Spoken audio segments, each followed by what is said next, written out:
L'été dernier, pendant 37 jours, j'ai marché seul dans les montagnes, à travers 3 des randonnées les plus dures de France, en autonomie complète, sans connaissance et sans expérience. C'est de loin le projet le plus ambitieux et le plus complet que j'ai pu faire de ma vie.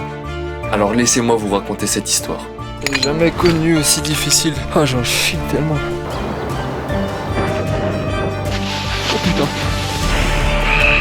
La mort ne se joue qu'à quelques secondes.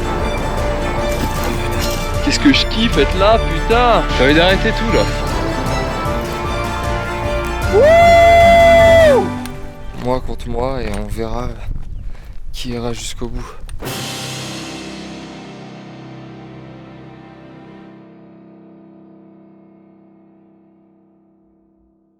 Un homme passe sa vie à compenser son enfance. Je crois qu'un homme se termine, vers 16-17 ans, un homme a eu tous ses rêves. Il ne les connaît pas, mais ils sont passés en lui. Il sait s'il a envie de brillance, ou de sécurité, ou d'aventure, il le sait.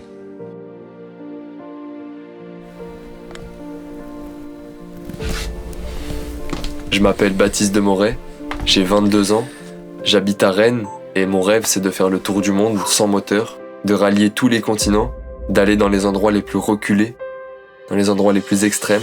Ça fait 3 années que je me suis lancé dans des aventures, toujours plus grosses les unes que les autres. J'essaye d'accumuler le plus d'expérience, de projets, de connaissances pour pouvoir un jour réaliser mon rêve. Il y a 3 ans de ça, j'étais perdu. J'étais en quête de sens, en quête d'apprentissage sur moi-même. Alors je suis parti à l'aventure pour me soigner. Je suis parti en kayak, à vélo, en marchant, en courant, sans expérience, sans compétences, sans connaissances, sans argent, sans organisation. Et je me suis pris de passion pour l'aventure. Cette année, le défi c'était de parcourir 900 km dans les montagnes, partir de Saint-Gingolph au départ de la grande traversée des Alpes, rejoindre les Ouches pour boucler le tour du Mont Blanc, puis repartir de nouveau sur le GR5, en passant par la Vanoise, Modane, Briançon, le Queyras, le Mercantour pour arriver à Nice, embarquer dans un ferry pour terminer par la traversée de la Corse, par le mythique GR20. Tout ça représente 50 000 mètres de dénivelé positif et négatif, sans connaissance et sans expérience de la montagne, seul et en autonomie complète. Je partais pour le plus gros projet de ma vie et pour une étape clé de mon introspection. Nous sommes le 10 juin 2024 à Saint-Gingolph, au départ de mon périple. C'est officiellement le départ. Je suis au kilomètre 0 de chez 0 et le projet commence. Il va falloir que je me réhabitue à marcher, que j'apprenne à vivre dans ces conditions de montagne parce que ça fait quand même peur cet environnement, on se sent tout petit, très très vulnérable. Il n'y a pas que les montagnes qui m'effraient. Je me sens tout petit face à mon projet et j'en doute. Je me demande si je suis capable de le réaliser et si j'en ai vraiment envie maintenant que j'y suis. J'ai beaucoup d'émotions qui se bousculent dans ma tête et même si c'est dur, j'essaye de garder la tête froide. C'est magique comme atmosphère. Je suis dans les nuages. Il y a un petit torrent, des petits moutons. Ah là là, ça y est, je commence à comprendre ce que je suis en train de faire.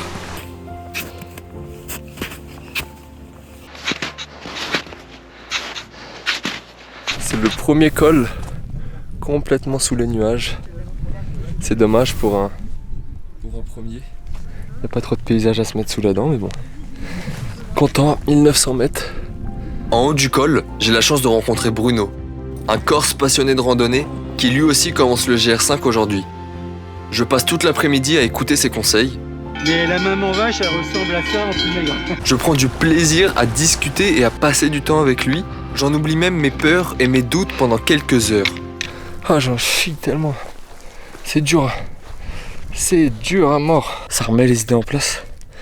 Tout de suite. C'est dur. C'est dur. Et il va me falloir une phase d'adaptation là. Il va me falloir quelques jours où je me mets à un niveau des montagnes là. Parce que là, je suis minuscule. Je vaux rien. Je ne vaux rien.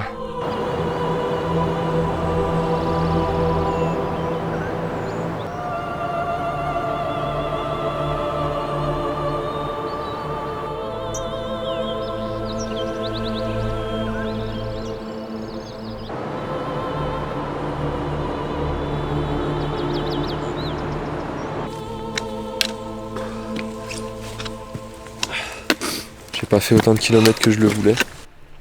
Voilà, j'ai passé la journée avec Bruno, c'était super sympa de pouvoir discuter. Surtout en cette première journée, franchement, j'en avais besoin de pas être tout seul à ruminer, à gamberger, à penser à ce que tu es en train de faire. Parce que c'est souvent les premiers jours que c'est dur. Donc aujourd'hui, c'est cool d'avoir partagé cette journée avec quelqu'un. Parce que mine de rien, ouais, je ressasse quand même. J'ai peur à chaque fois, les premiers jours, ça fait peur quoi. En fait, la cassure est trop brutale entre le moment où tu pars de chez toi et le moment où tu es là en fait. D'un coup, tu passes de voir tes proches tous les soirs, passer du temps, à être dans un autre environnement, coupé de tout le monde, c'est assez difficile à gérer. La solitude est très difficile à supporter.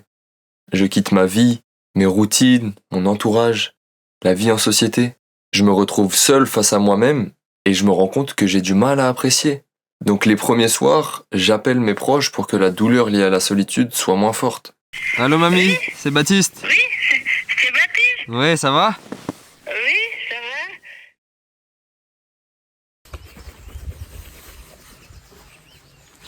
C'est parti pour le deuxième jour de l'aventure.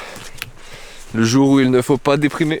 On y va objectif par objectif, step by step, 2 heures par 2 heures, journée par journée et ravito par ravito.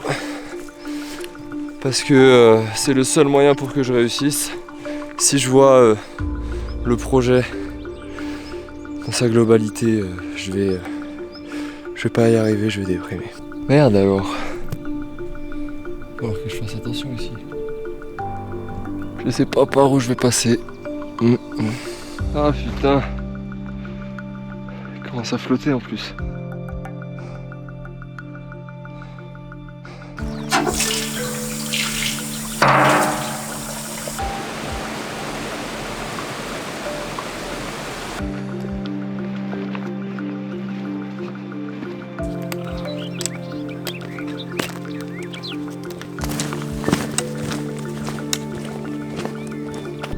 C'est dur les montées.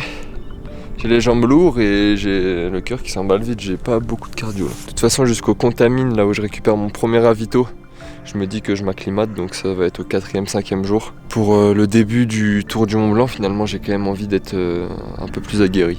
J'ai 5 points de chute durant mon aventure, qui représentent les 5 ravitaillements que je vais avoir. Je me suis préparé des colis au préalable, que mes parents peuvent m'envoyer et que je vais récupérer moi dans les points relais. Donc mon objectif c'est seulement d'arriver au prochain point de ravitaillement. Parce que de voir le projet dans son entièreté, ça me fait tellement mal et ça me fait tellement douter que je décide de découper ces objectifs. C'est-à-dire que mon but c'est d'arriver à mon prochain point de chute.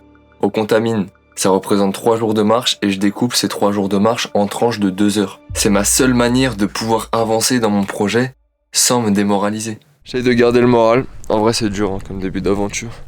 En plus là je croise personne donc voilà. Step by step. Je devrais être excité à l'idée de commencer mon projet. J'ai entrepris de le faire depuis tellement longtemps que je comprends pas pourquoi il est aussi difficile de me mettre dedans. Pourquoi est-ce que c'est aussi difficile d'être seul? Je me dis que cela résulte sûrement d'un mal-être plus profond et ça me fait remettre tout en question. C'est fou, tous les doutes que j'ai. Je sais pas si je suis vraiment fait pour ça. Est-ce que c'est pas la fois de trop? Parce que là, être seul, je sens que ça va être extrêmement difficile. Je suis avec mes pensées et je ressasse et c'est du négatif. J'essaie de trouver 1000 excuses pour pouvoir arrêter. Je pense même à espérer un petit peu au fond me blesser ou qu'il y ait un truc qui... Enfin, c'est fou. La douleur de la blessure, de me casser une jambe, de tomber malade ou encore d'échouer aux yeux de tout le monde est moins douloureuse que de m'imaginer fournir cet effort quotidien ou encore de penser à la longévité de ce projet. La douleur de l'imagination et de l'effort est plus forte que de me voir blessé, malade ou échoué. À ce moment-là, je me rends compte à quel point c'est difficile ce que je suis en train de faire. Et malgré le fait que j'ai envie d'aller au bout, que je sais qu'une fois que j'aurai traversé ce nuage de pensées négatives, je pourrai profiter pleinement de mon aventure, je sais pas si j'en suis capable. Je doute et je me rattrape à ce que je peux. Je suis à côté d'un refuge. J'ai mangé à l'intérieur, j'ai fait sécher quelques affaires et j'ai laissé quelques affaires à l'intérieur à faire sécher. Je prends les petits plaisirs là.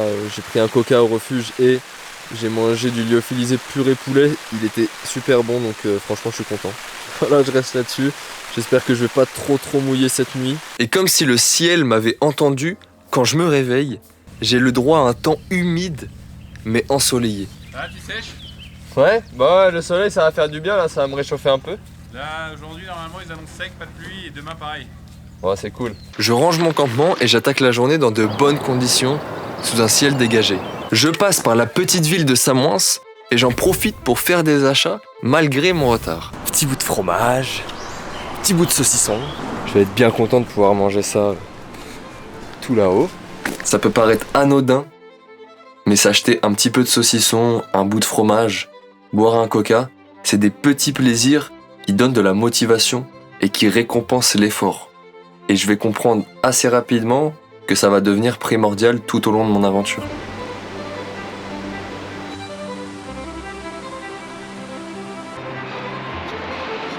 Putain, c'est pas par là le chemin. Fais-moi ça.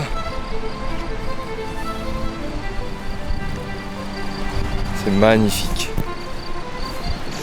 Malgré le dénivelé et quelques passages pénibles, je traverse des paysages magnifiques qui rendent ma journée plus qu'agréable. J'en prends plein les yeux, plein les jambes. Mes doutes, mes peurs, mes appréhensions me quittent le temps d'une journée et cela me permet de m'ouvrir aux gens que je croise sur ma route. J'ai discuté avec des locaux et en fait au-dessus de 2002, il n'y a que de la neige et elle part pas. Ils m'ont dit il n'y a jamais eu autant de neige depuis quelques années. Vu qu'il y a eu un printemps pourri. Du coup demain je suis censé monter à 2002 plus aller à 2005 au Brévent pour redescendre après. Sauf que j'ai pas de matériel adapté, pas de crampons, piolets ou même raquettes ou quoi. Je vais jouer la carte de la prudence et je vais faire un détour. C'est un environnement que je connais pas, donc je vais pas aller me mettre en danger. C'est l'environnement qui gagne, c'est pas moi. J'arrive à côté d'un refuge, j'installe ma tente et je fonce prendre une bonne douche. Je n'ai pas de réseau, alors ça me permet de profiter pleinement de ma soirée. Regardez l'atmosphère, c'est quand même fou de dormir, de manger devant ça.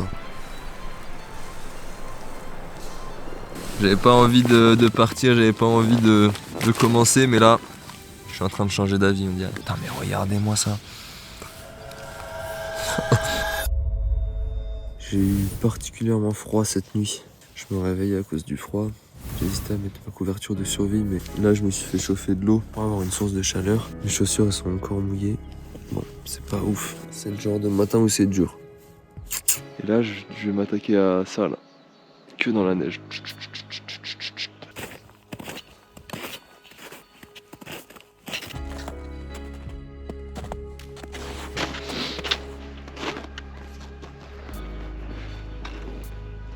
Voilà par exemple, c'est l'exemple parfait de pas de matos et pas d'expérience.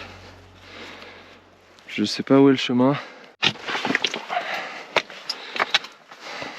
Et il y a des traces de bâton, donc je pense que c'est bon. Vous voyez là je suis à 2100 mètres. Tout n'est que de la neige là en face de moi. Tout.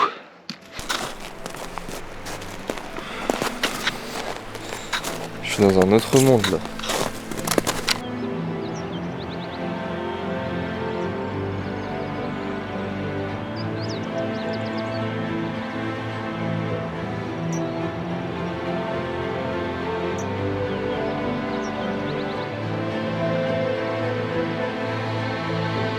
Je découvre pour la première fois des parties extrêmement enneigées où je m'entête à marcher durant des heures, sans crampons et sans aucun matériel adapté.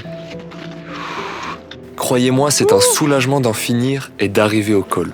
Col d'Anterne, 2257. La vache, regardez, on se croirait presque en hiver. Et bah, je pensais que j'en avais fini en arrivant au col, sauf que la descente... Bah, c'est quelque chose aussi. Je me demande si je vais pas la faire sur le cul en fait.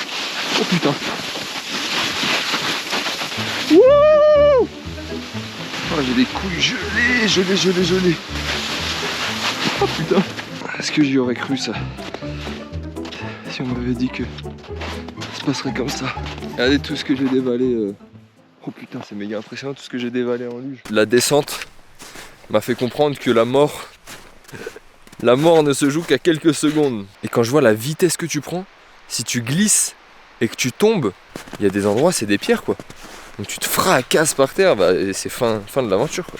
Je découvre le potentiel danger à être tout seul ici, au milieu des montagnes enneigées, sans crampons et sans expérience. Et je me rends aussi compte de l'énergie que ça me demande. Putain, j'ai bataillé vraiment pendant 4 heures là au moins, j'en sais rien, il est 11h30, je suis parti à 7h30. Maintenant je descends, direction les Ouches. J'espère que je pourrai y être ce soir. À cause des difficultés que j'ai rencontrées ce matin avec la neige, j'ai pris du retard. Ça fait peur de ouf. Moi là c'est le vide et à gauche c'est le vide. Et comme j'ai pour objectif d'arriver au départ du Tour du Mont Blanc ce soir, je décide d'accélérer la cadence et je commets une erreur qui peut me coûter mon aventure.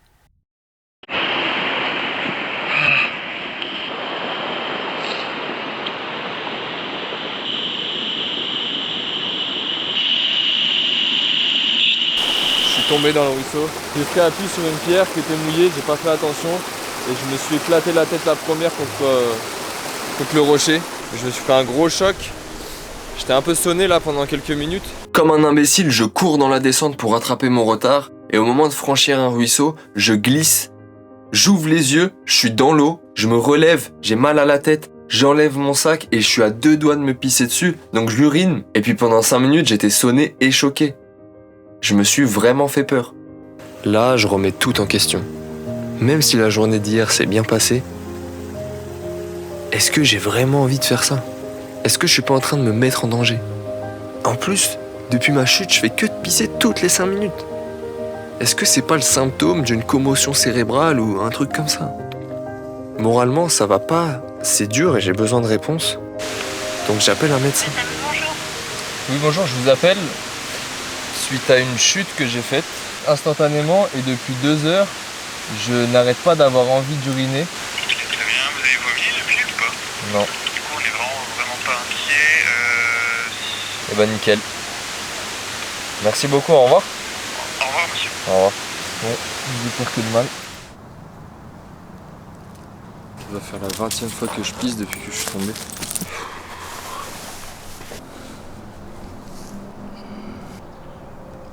En fait, je sais très bien que là, je viens de voir une issue de secours.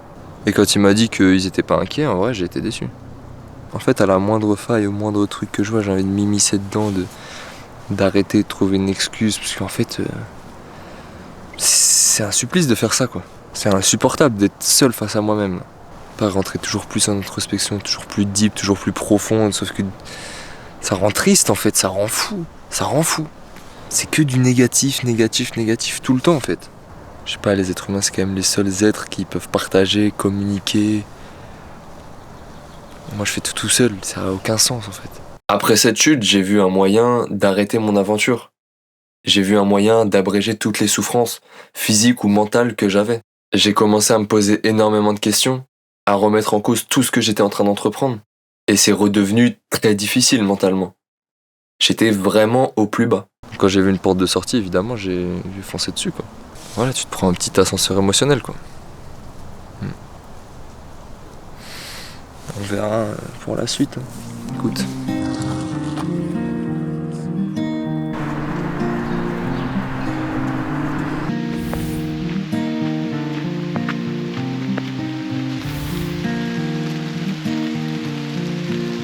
J'ai envie d'arrêter tout là.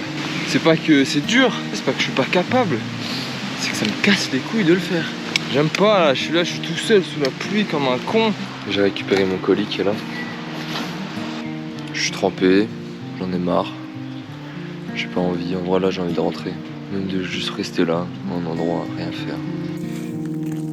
Si c'était si facile, tout le monde le ferait. Qui tu serais pour réussir où tous les autres ont échoué. Oublie tes rêves prétentieux, redescends sur terre où tu n'en reviendras jamais.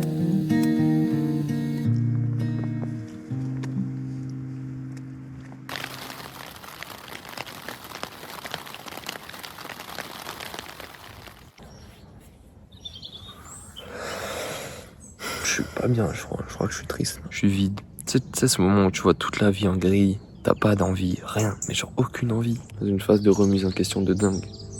De dingue. En fin d'année 2023, j'ai commencé à perdre le goût des choses, à perdre la motivation, à perdre l'envie d'avancer, à perdre l'envie d'entreprendre. Je comprenais pas ce qui se passait. Et quand je suis arrivé au refuge de la Balme, à la fin de la première étape de mon tour du Mont Blanc, il était 15h, j'avais pas de réseau, et je devais attendre ici pour repartir le lendemain. Donc je me suis remémoré tous ces moments que j'avais vécus. C'est la belle déprime. J'essaie de me remobiliser, mais j'arrive pas. Là, même en soirée, entouré de tous les gens que j'aime, j'arrive pas à remonter la pente. J'étais seul. J'arrivais pas à parler de ma situation aux gens qui m'entouraient. J'avais honte d'être dans cet état et j'arrivais pas à sortir la tête de l'eau. J'étais à côté de la plaque. J'arrivais même pas à aller bien une seule journée. J'arrive à rien. Je n'arrive juste pas à me concentrer sur le moment présent de ce que je suis en train de faire, du sport, aller au travail, rien. J'arrive à rien. Je prends rendez-vous chez le médecin, il me dit que je fais l'équivalent d'un burn-out. Il me file des médicaments pour dormir parce que je dors pas de la nuit. Et il me dit de prendre du repos. Je me barre au bord de la mer. Je suis allé acheter des livres, j'ai pris un cahier pour écrire. Tout était un supplice. Tout est un supplice en fait. C'est même pas de passer dans ça, c'est encore aujourd'hui. Tout est un supplice. J'arrive à rien. À rien. Ça m'est jamais arrivé d'être comme ça. Je n'ai jamais connu une période aussi dure de ma vie. Je dis à tout le monde, ouais, ça va. Et je me dégoûte, c'est le seul moyen d'être fort et de plus être faible, c'est être dans la difficulté. Il faut que je me mette dans la difficulté. J'étais malade, j'allais pas bien, j'étais enfermé dans la facilité. Les choses les plus futiles étaient devenues des véritables épreuves. Se nourrir, dormir, avoir des relations sociales, travailler, faire du sport. Donc de me retrouver seul au refuge démoralisé, ça m'a renvoyé à cette période de ma vie. Et je savais que si j'abandonnais aujourd'hui, j'allais me retrouver dans cette situation de manque de confiance, de dignité, d'estime de soi, que j'allais pas réussir à me relever si je le faisais pas maintenant. Alors j'ai décidé d'appliquer les leçons que j'avais apprises durant cette période. Je me suis remis en question et j'ai décidé d'accepter ma faiblesse pour pouvoir me mettre en difficulté et devenir plus fort. Bon, hier, j'ai eu le temps de réfléchir. De 15h jusqu'à aujourd'hui 10h. Devinez quoi, le problème, c'est moi. En fait, j'ai peur, voilà, faut que j'assume. J'ai peur d'être seul. J'ai peur de la longévité du projet. Et vu que je me surestime et que je sous-estime les projets que je fais, et bah forcément, je tombe face à un mur. Et en fait, faut que j'arrête avec mon ego de ouf, à penser que je suis trop parfait, à penser que je suis le meilleur. Une montée, c'est dur comme tout le monde. La pluie, ça me fait chier comme tout le monde. La solitude, ça me fait peur comme tout le monde. Je suis ni plus ni moins que comme tout le monde. Je suis personne.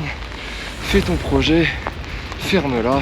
Donc maintenant, je suis monsieur positif et monsieur humble. Il pleut, c'est génial, j'adore la pluie. Je suis pas un mec fort, je suis même plutôt un mec faible. Et j'essaye de jouer au mec fort. Mais non, accepte que t'es faible. Essaie juste de t'améliorer. C'est ce que je suis en train de faire.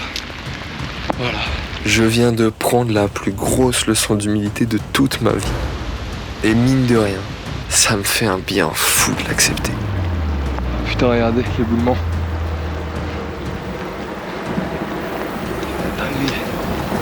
J'ai froid en bas, chaud en haut, froid aux mains, je suis trempé jusqu'à l'os. Ça rigole pas ce matin. Ça rigole pas. Pourquoi j'ai l'impression d'avoir gravi un sommet à 5000 ? Je suis juste arrivé au col du bonheur. C'est bon ça.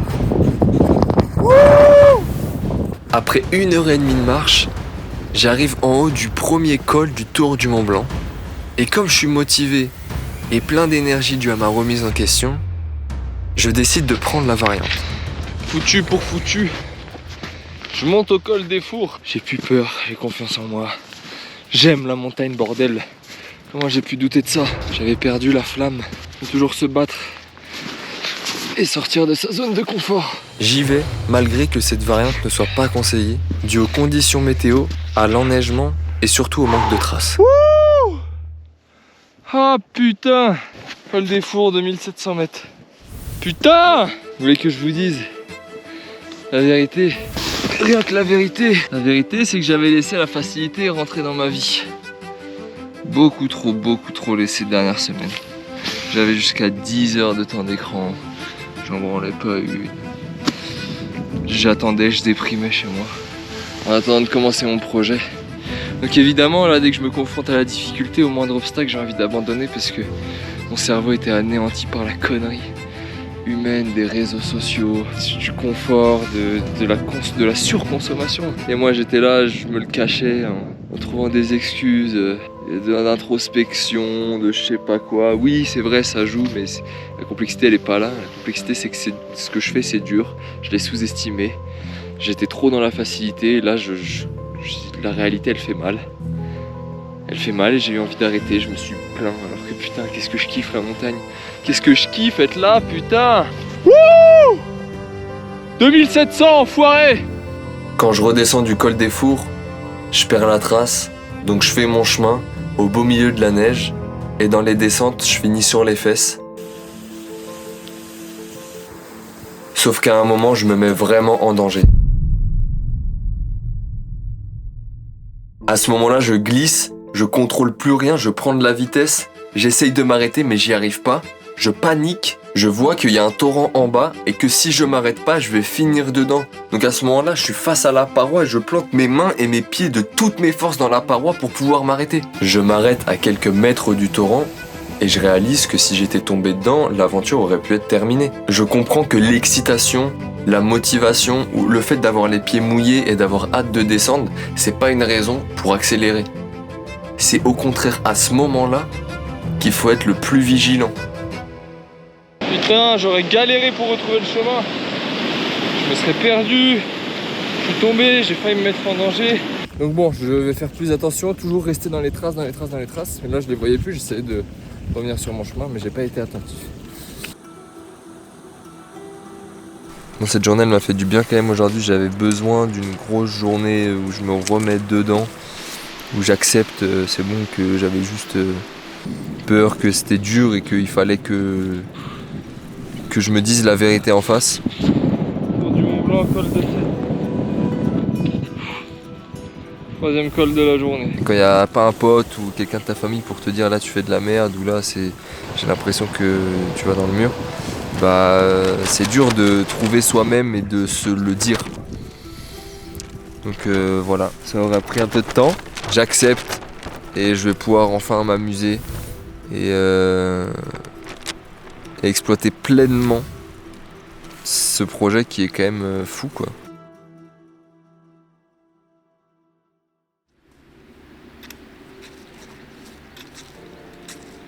Et comme si la météo une nouvelle fois attendait que j'aille mieux, quand je pars ce matin, j'ai un grand soleil et une vue super dégagée sur le Mont Blanc. Mont Blanc.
Bon, c'était une grosse journée aujourd'hui.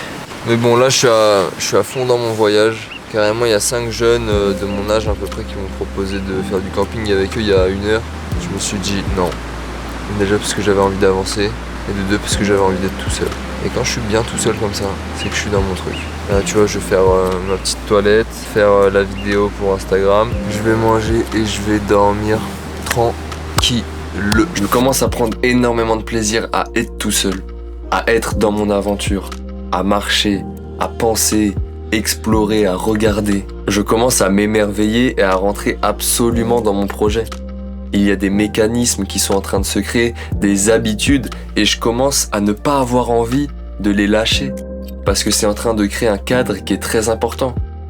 Parce que ce mode de vie est en train de devenir ma vie.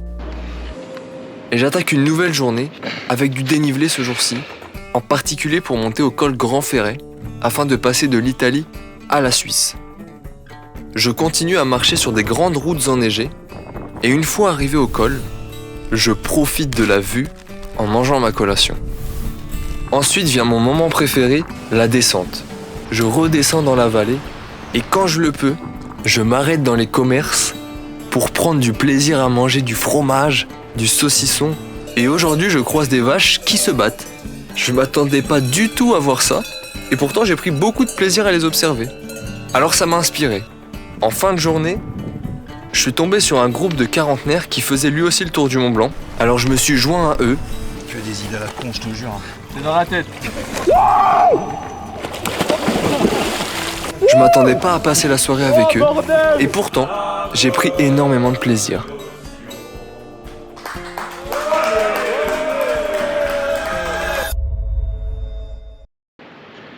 J'en chie à mort. J'en chie à mort. Je suis en train de monter jusqu'au col de Balme. C'est dur cet après-midi, c'est compliqué.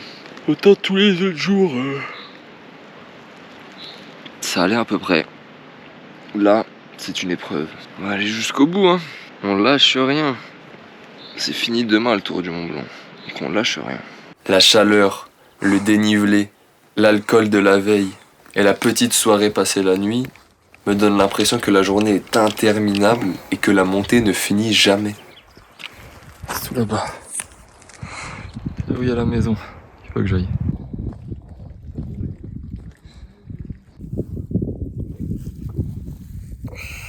Quel bonheur d'arriver là où tu veux. Ça va être le col le plus dur, je crois. Je crois que j'avais un peu mal au mental. Me dire que c'était dur, ça donne du crédit à mon objectif. Ça me donne l'impression que je suis un héros de réaliser ça. Donc c'est peut-être une méthode de mon esprit pour continuer. Je sais pas. J'ai pas envie de savoir, je m'en fous. Je sais juste que là, je suis content. Bonheur. J'aurais pu regretter d'être sorti la veille étant donné la difficulté que ça m'a apporté dans la journée, mais je sais que la difficulté ça m'amène des récompenses exceptionnelles et des émotions que je ne vis qu'après une journée difficile comme celle-ci. Regardez, après une journée dure, on a le droit à une belle récompense. Bon, mis à part toutes les mouches qui sont dans ma tente, on est dans l'aventure là, clairement. C'est dur. Il y a une belle récompense, c'est le Mont Blanc avec pâte bolognaise XXL. Regardez-moi cette plâtrée. C'est 1000 calories là directement dans ma gueule. 1000 calories. Oh là là là. Je fais bien de prendre des forces car demain, une grosse journée m'attend. Et même si j'ai très envie de me reposer, je me fais réveiller par des animaux que j'aurai le plaisir de découvrir en me réveillant.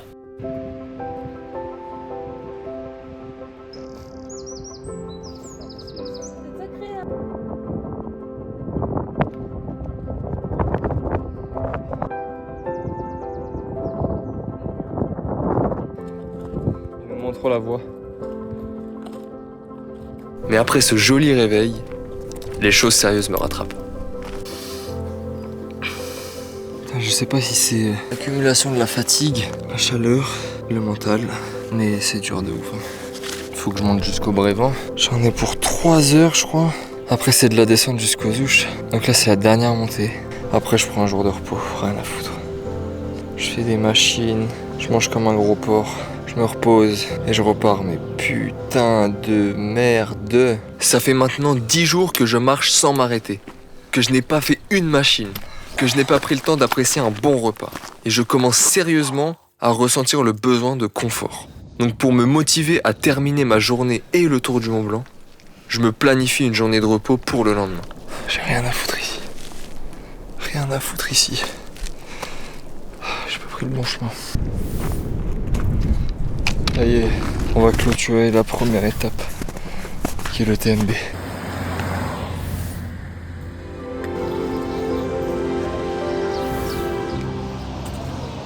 6 jours, mesdames et messieurs. Après 6 jours, étape 1 terminée. Putain, vous pouvez pas savoir comment je suis content. Je suis mi-content, mi-nostalgique. J'ai mi-envie de m'arrêter là, mi-envie de continuer. Bordel. Terminé. Quand j'arrive, c'est forcément beaucoup d'émotions. Je termine le tour du Mont Blanc, donc je termine la première étape de mon périple. Mais aussi, je fais la paix avec moi-même. Quand je suis parti, j'allais pas bien. J'étais tiraillé, j'avais énormément de réflexions en moi. Et de marcher, ça m'a permis de me confronter à la difficulté, de me confronter à ces problèmes intérieurs et de les combattre. Et le Tour du Mont Blanc m'aura permis de tirer un trait sur tout ça, de prendre énormément de plaisir et de profiter pleinement de mon aventure et de cette entreprise qui est quand même exceptionnelle. Donc quand j'arrive, je fête tout ça en me faisant un gros apéro tout seul. J'ai mal aux pieds, j'ai des coups de soleil, mais peu importe. Je planifie ma journée de repos du lendemain et je suis juste content. Il faut savoir qu'une journée de marche peut paraître interminable, mais qu'une journée de repos passe à une vitesse folle. Quand je me lève, je vais m'acheter un petit déjeuner et je vais à la gare pour le manger. Mais surtout pour prendre un train et un bus qui m'emmènent jusqu'au Contamine, ce qui m'évite de refaire l'étape que j'avais déjà faite une semaine auparavant. J'en profite pour aller récupérer mon ravitaillement et de nouveau me racheter à manger pour la journée. Un thème d'amour, bon courage, gros bisous.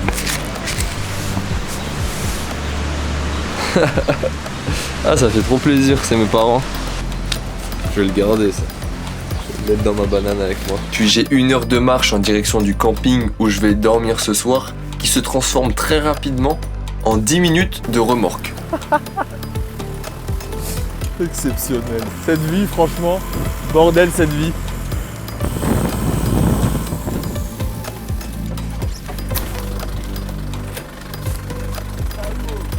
Ouais, je vais au camping. Ouais, bah merci beaucoup, hein. Ça m'a fait gagner un peu de temps. Ouais, bonne journée, merci. Au revoir. Une fois arrivé, je dévore tout ce que j'ai acheté. C'est exceptionnel la vie. Et je vais me refaire une santé. Je me douche, je fais des machines, je prends soin de mes pieds. Ça fait du bien ça. Franchement les pieds c'est le plus important, donc faut faire quand même des efforts pour les maintenir dans le meilleur état possible. Et le soir je mange au restaurant du camping où je sociabilise un petit peu avec les gens qui démarrent leur tour du Mont Blanc. Puis je retourne dans ma tente. Quelle journée de repos exceptionnelle. C'était fou. Je me sens requinqué, je sens que mes pieds vont mieux, je suis propre, j'ai mangé comme un fou. Et là je suis prêt à repartir, j'ai hâte même s'il pleut demain. Rien à foutre. Bon bah comme prévu il pleut. Et c'est plus dur de se motiver que prévu. La pluie, la pluie, la pluie. Je dois réemprunter le début du Tour du Mont Blanc pour basculer sur la traversée des Alpes. Donc du coup je repasse sur mes pas de la semaine dernière. Et forcément je repense à quelques moments. Et dire que ici, il y a une semaine, j'étais torturé, j'avais envie d'arrêter. C'était dur de se confronter à la réalité de l'objectif, à la difficulté, à la longévité du projet. C'est dingue. J'ai bien fait de pas m'arrêter. Et évidemment que je constate aussi le changement de la montagne en une semaine. C'est fou à quel point la neige, en l'espace d'une semaine, elle a fondu. Tout ici, c'était blanc, blanc, blanc. Et le soleil a bien fait son boulot. C'est ici que nos chemins se séparent avec le Tour du Mont Blanc. Refuge de la Croix du Bonhomme. Tour du Mont Blanc vers là-bas. Traversée des Alpes vers ici. C'est parti pour la deuxième étape du périple. Ça y est, je quitte le Tour du Mont Blanc et devant moi, la traversée des Alpes les amis. Direction Nice. À partir de maintenant, il y a moins de monde sur les chemins. Il va falloir que je fasse encore plus attention, que je sois encore plus prudent. J'avoue que ça m'impressionne particulièrement d'être sur les crêtes comme ça. C'est la première fois que je fais ça. Donc là je suis en mode prudence. Il faut pas oublier que c'est ma première fois en montagne. C'est ma première expérience et je découvre cet environnement au fur et à mesure. L'enneigement, les crêtes, les conditions météo, les orages, toutes ces choses sont nouvelles pour moi et j'apprends à les gérer au fil de mon aventure. Bon, comme prévu, il pleut et il y a le tonnerre là qui est tombé pas très loin. Il faut être concentré là. Pas faire d'erreur, pas se précipiter. Putain, ça fait flipper hein. Ça fait flipper. Tu te sens vulnérable. Tu vois que tu fais pas le poids face aux éléments, que t'es pas un super héros. Et malheureusement ça, je vais le comprendre plus vite que prévu. On va voir si on peut pousser un peu plus que l'objectif du jour. Parce que j'ai pas l'air d'être en retard. Avec cette journée se finit, c'est d'être dans ma tente à manger là. Et à sécher mes pieds qui sont congelés. Col du Bresson. Putain. Il y a un refuge là, il y en a un autre en bas. Et là, vous voyez bien, je peux pas dormir sous la neige. Il faut que j'aille là-bas la journée de ouf. Sans m'en rendre compte, je commets une grosse erreur. En voyant que j'ai de l'avance, je décide d'allonger ma journée. Je sous-estime le temps de randonnée que j'ai à faire pour arriver au refuge que je me suis fixé.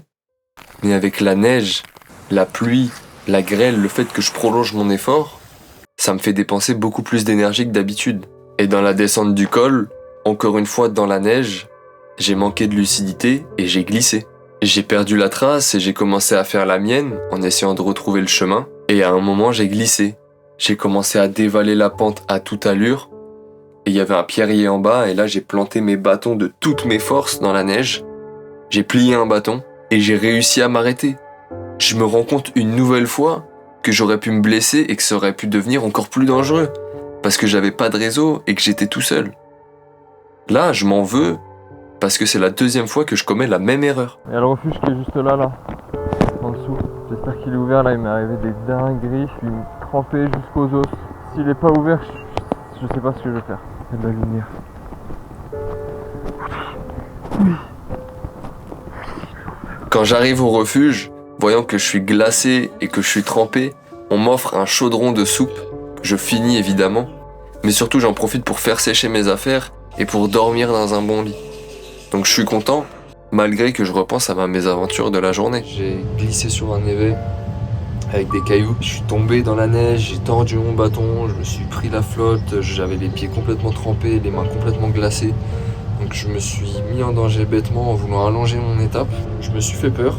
Je suis content que ce soit ouvert ici. Il faut rester humble face à la montagne et je crois que je le disais ce matin en plus. Là tu glisses quoi. Et ça m'est arrivé, c'est la deuxième fois que ça m'arrive. J'ai pas envie que ça m'arrive une troisième fois parce que je peux mourir hein, clairement de ça. La troisième fois j'ai pas envie de terminer dans une crevasse.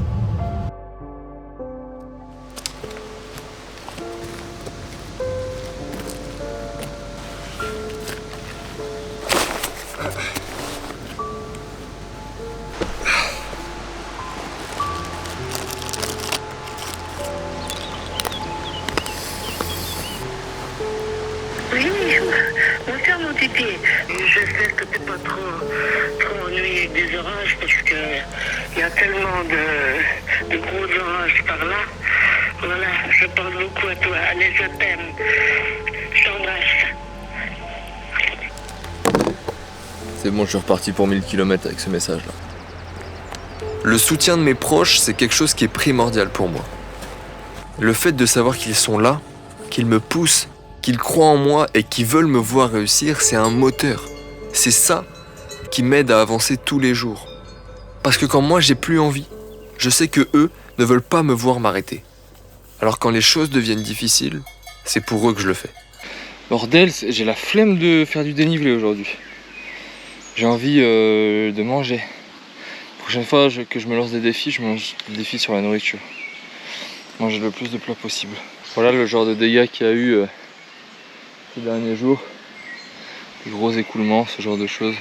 Je viens de discuter avec un gars qui fait le GR5 dans l'autre sens, lui. Et pareil, il a discuté avec des locaux. Et en fait, c'est une période hyper particulière. Il y a des personnes de 60 ans qui n'ont jamais vu les torrents déborder à ce point, les glaciers, la neige qui fond pas, tout ça donc c'est pas les conditions idéales comme il y a à peu près chaque année, c'est des conditions un peu particulières, donc ça rajoute du challenge au défi quoi. voyez le débit de l'eau, c'est toute la pluie des derniers jours et toute la neige qu'ils font. On a eu une année très pluvieuse, en partie à cause du réchauffement climatique, parce que l'eau est un peu plus chaude, alors s'évapore un peu plus et donc retombe plus sur le continent. Et quand tu comprends pourquoi la neige est restée en ce début d'été, pourquoi elles font, c'est fou d'observer un environnement de si proche quoi, et de le voir évoluer très rapidement en quelques jours quoi. Quand je vous disais que les torrents étaient beaucoup plus gros, là je peux même pas passer.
Ça me tue de marcher sur la neige.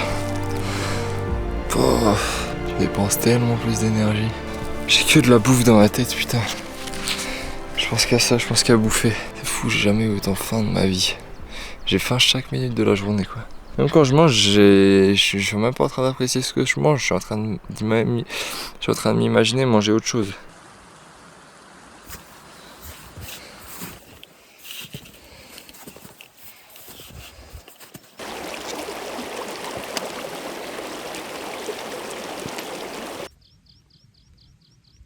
J'ai même pas envie de casser le silence. C'est fou cette atmosphère, y a pas un bruit. Ça c'est dingue. Seul, avec la neige et le silence. Il y a une atmosphère, c'est assez dingue, tu te sens ailleurs, il n'y a pas de bruit. C'est bizarre, ça pourrait faire peur. Mais au contraire, c'est une sensation plutôt étrange d'apaisement.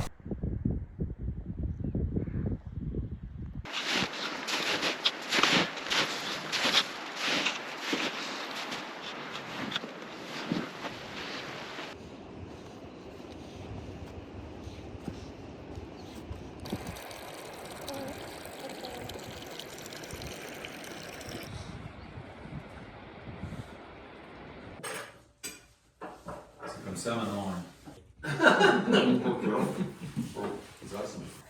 Oh, c'est pas, ça va pas, j'étais à 15, mais c'est correct. C'est ça qui est quand même sympa dans les refuges, c'est que tu croises du monde, tu discutes, y a pas de réseau, tu passes pas la soirée tout seul, tu joues aux cartes, tu fais des rencontres. Aujourd'hui, c'est la plus grosse étape, je crois, en termes de kilomètres. On part sur 32 ou 33 kilomètres. Pour la première fois de l'aventure, je vais faire une journée à plus de 30 km. Ça fait 2 jours que je suis dans le parc de la Vanoise, donc je sais que je vais en prendre plein la vue, mais aussi que je vais en prendre plein le moral et plein les jambes. Regardez-moi ça comme c'est magnifique. Un grand soleil bleu, une grande plaine. Non, c'est fou. C'est fou, c'est fou!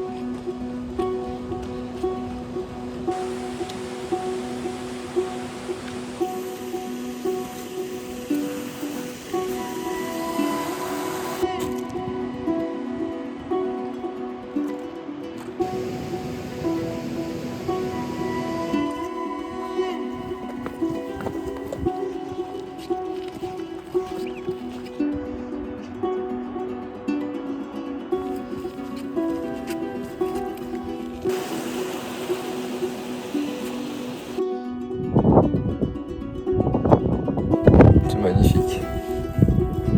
Parc national de la Vanoise. J'aime beaucoup. Ça fait plus de 10 heures que je marche. J'ai beau avoir des paysages magnifiques, ça n'enlève en rien la douleur liée à l'épreuve. Je serre les dents pour les dernières heures de la journée et je m'imagine déjà dans ma tente pour me donner du courage. Je viens de terminer la plus grosse étape que j'ai faite depuis les 15 premiers jours d'aventure. Je suis mort de mort. Et dans ces moments-là, je me dis heureusement que je me suis entraîné à faire des grosses journées où j'ai marché 14, 15, 16 heures. Parce que là, je vais puiser dans les ressources. Mon corps, il sait déjà qu'il a fait ça, donc il est prêt à le restituer. Et ça fait du bien. Parce que du coup, je me mets pas la pression, j'avance en sachant très bien que je vais arriver, que j'en suis capable. Et ça, c'est tellement important mentalement. Je me suis créé un bagage très solide avant de partir. Je me suis entraîné comme un fou. Pendant des mois et des mois, j'ai pas arrêté pour pouvoir restituer tout ça le jour de mon projet.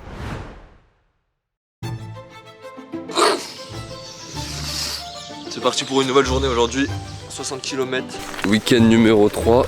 Week-end numéro 7 de la préparation pour mon projet. On part pour 2 jours de marche aujourd'hui. C'est le deuxième week-end de ma préparation pour le GRX. On part pour 60 km de marche. Week-end numéro 10 de la préparation. Faire 100 km de marche d'une traite. J'ai marché 12 heures, sans musique, sans distraction, sans podcast, sans rien. Donc je crois qu'on finit à 96 ou 97 km pour ce week-end.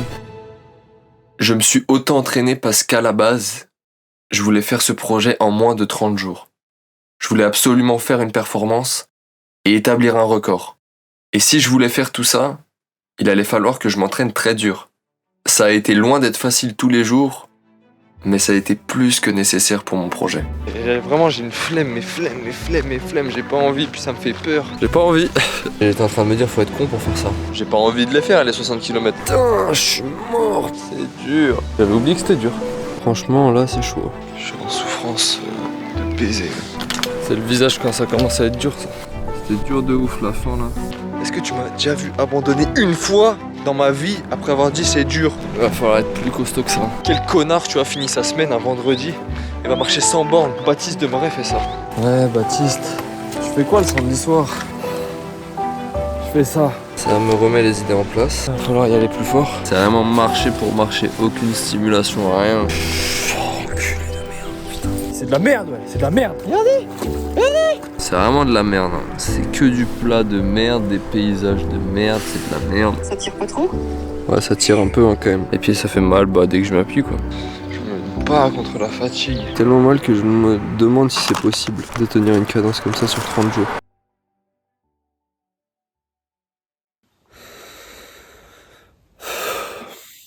En novembre 2023, alors que je traversais une période très difficile, ce projet est venu à moi comme une évidence. Je sais pas pourquoi, mais je passe toute l'après-midi à réfléchir, à penser à faut que je fasse, à retrouver des objectifs, des choses qui vont me motiver à reprendre. Et je trouve quelque chose qui me remotive. Faire les 3 randonnées les plus dures de France d'affilée. J'ai commencé à planifier, à organiser, à me projeter, à budgétiser cette aventure qui me tenait en vie. Je me suis lancé à bras-le-corps dans un plan d'entraînement et une préparation colossale pour faire une performance en moins de 30 jours. Et grâce à ça, j'ai doucement commencé à sortir la tête de l'eau. J'avais une marche à suivre, j'avais un objectif clair et précis. Tout ça pour me rendre compte 2 semaines avant mon départ que je fonçais droit dans le mur. Je suis en train de me dire que je vais droit dans le mur avec mon projet. Il n'y a aucune notion de plaisir en fait. Il y a juste un ego surdimensionné en voulant faire une performance. Là, pour être honnête, j'ai juste envie d'arrêter tout en fait. De tout abandonner. J'ai jamais eu autant de doutes de ma vie, franchement. Putain.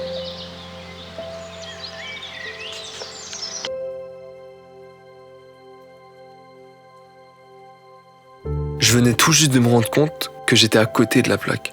Que je m'entraînais pour un objectif qui faisait pas de sens en moi. J'avais pas envie de performance, mais j'avais plutôt envie de profiter. Et je suis tombé de très haut en comprenant que je m'étais entraîné si dur pour rien. J'avais envie de tout arrêter en fait. Et comme si ça suffisait pas, je me suis fait virer de mon travail les jours qui suivent. La réalité, c'est qu'en fin d'année 2023, j'avais besoin d'un objectif plus grand que moi pour me relever, pour me dépasser à nouveau. Tout cet entraînement ne m'a pas servi à rien, mais m'a permis de passer à l'action et de combattre mes démons. Je m'étais tellement engagé dans mon projet que c'était impossible de faire marche arrière. J'ai donc décidé d'y aller quand même, mais avec un objectif un petit peu différent. J'avais plus envie de performer, mais je voulais juste prendre le plus de plaisir possible, de tout simplement kiffer.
Quand tu passes un col, t'arrives dans une autre vallée et t'en prends plein la vue. Et là t'es content. Parce que déjà, t'as fini la montée. Ouh. Puis tu descends. Puis tu vois ça.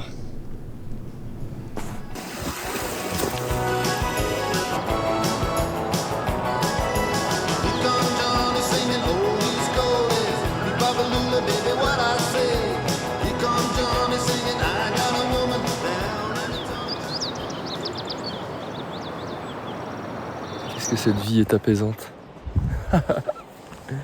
Je suis à la moitié. J'ai fait 455 km sur 905.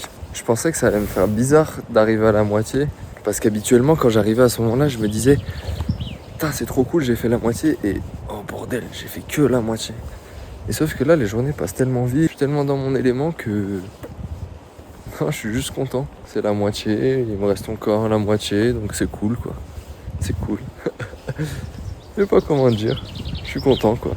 Quand tu découvres, quand tu explores, tu ouvres ton esprit, tu rencontres d'autres personnes, ça change ta manière de voir les choses, de penser, d'agir. En fait, le voyage, c'est pas juste partir, s'évader, voir du paysage, vivre une expérience. Non, ça peut changer ta vie réellement, ça peut te faire voir autre chose. Tu peux revenir chez toi en étant une autre personne. Et c'est ça qui est dingue en fait. À ce moment-là, quand je passe la moitié, j'ai une routine qui est installée, qui est hyper puissante. J'ai l'impression qu'il reste pas beaucoup de temps avant la fin de mon projet. J'ai aucune notion du temps, mais ça c'est juste parce que j'arrive à être dans le moment présent et à laisser place à ma routine pendant des jours et des jours et des jours et des jours. Le matin, je me réveille, je prends mon petit déjeuner, je commence à m'habiller, je mets mes affaires, je me chausse, je sors de la tente et je commence à me brosser les dents bien évidemment. Je range mon duvet, je range mon matelas, je range ma tente et je compacte le tout au maximum pour que ça prenne le moins de place dans mon sac. Puis je suis prêt à partir.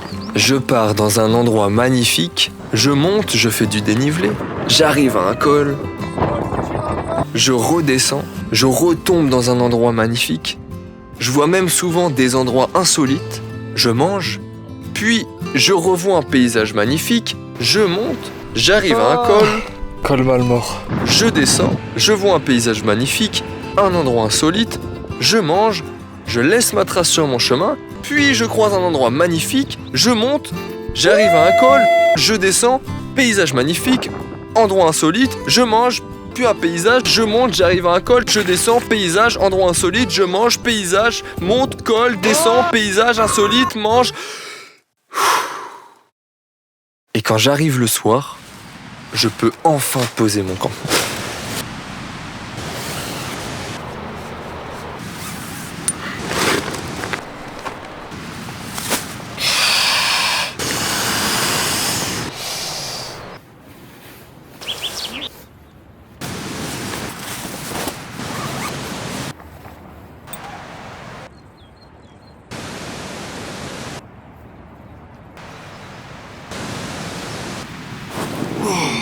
Jour 19 pour terminer les 3 randonnées les plus dures de France. Et quand j'en ai l'occasion, je prends soin de moi. Je fais des machines, je prends une douche, je prends soin de mes pieds. Et une fois bien installé et bien soigné, je peux manger comme j'en ai envie. Putain, mais j'ai l'impression que je choisis bien les melons de ouf. Ce soir, c'est finale de top 14. C'est exceptionnel.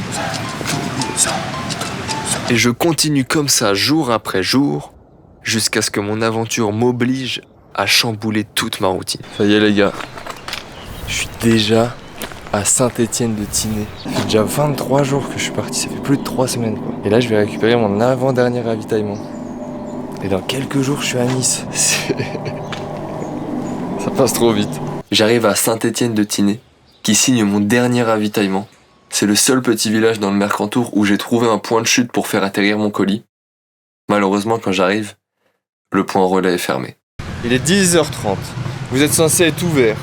Est-ce que je suis énervé? Non. Pourquoi? Parce que des fois dans la vie les choses se passent bien et on ne le contrôle pas, on en profite. Et des fois les choses se passent mal et on ne le contrôle pas. Donc pourquoi s'énerver? On en profite. Alors je suis passé à la boulangerie tout à l'heure, j'ai acheté quelques pâtisseries, quelques sucreries à me mettre sous la dent. Je vais tranquillement appeler pour demander pourquoi est-ce que c'est fermé. Oui, bonjour, je suis devant la boutique de Lulu. Oui, et fermé le lundi et mardi. J'ai juste un colis à récupérer en fait, c'est ça le souci. Je suis Non mais je sais bien, mais moi je peux rien pour vous, je suis à l'hôpital là, donc je suis à 1h30 de route, donc je peux rien pour vous aujourd'hui, je suis désolé. Je serai là demain matin. Donc si j'avais été sur le village, je vous aurais volontiers dépanné, mais là c'est pas le cas, donc je peux rien faire pour vous. Je suis désolé. Ok. Bonne journée monsieur. Ouais, bon bah bonne journée à vous aussi, au revoir. Au revoir. Ah, ça m'arrange pas du tout ça. Là, il va falloir s'adapter. Ah, c'est relou. C'est relou quand ça se passe pas comme tu veux. Bon bah écoute, je vais manger et puis je vais réfléchir. Hein. On est dans une petite commune, dans les montagnes, dans les Alpes, donc c'est comme ça que ça se passe. Les horaires changent en fonction de la disponibilité de la personne qui tient la boutique. Ce qui m'embête à ce moment-là, c'est qu'on est mardi et que j'ai réservé un ferry pour le samedi pour 17h à Nice et que le fait de perdre une journée, ça peut potentiellement me faire rater le bateau pour aller en Corse. Donc face à la fatalité, je replanifie mes journées en les allongeant en kilomètres et en dénivelé. Je renvoie quand même un message à la personne qui tient la boutique pour lui expliquer mon projet, pour lui raconter le contexte et pour lui demander si jamais elle repasse au village, qu'elle puisse m'ouvrir pour mon colis. Donc je garde espoir et pour l'instant je vais au camping pour me reposer. Là on est mardi et mon ferry est samedi à Nice à 17h. Donc j'ai mercredi, jeudi, vendredi et dans la journée de samedi aussi. Donc je vais vraiment là tracer et sauter dans le bateau à Nice quoi. Ça va être la course, mais bon, c'est l'aventure, ça vient casser la routine, il faut se réorganiser, se réadapter, il faut pas paniquer, pas réagir à chaud ou pas se dire que tout est foutu, je sais pas comment je vais faire, non. Là je viens de regarder Bienvenue chez les Ch'tis, je vais aller faire un tour en ville, je vais aller acheter de quoi manger ce soir, là, quelques fruits pour goûter. Je vais faire un petit tour et puis voilà. Faut jamais paniquer quand il y a quelque chose qui est pas en ton contrôle en fait. C'est tout. Par chance, la gérante de la boutique veut bien m'ouvrir son magasin pour que je puisse récupérer mon colis. Donc je profite de ma sortie dans le village pour aller le récupérer. Alors, qu'est-ce qu'on a de bon dans ce colis?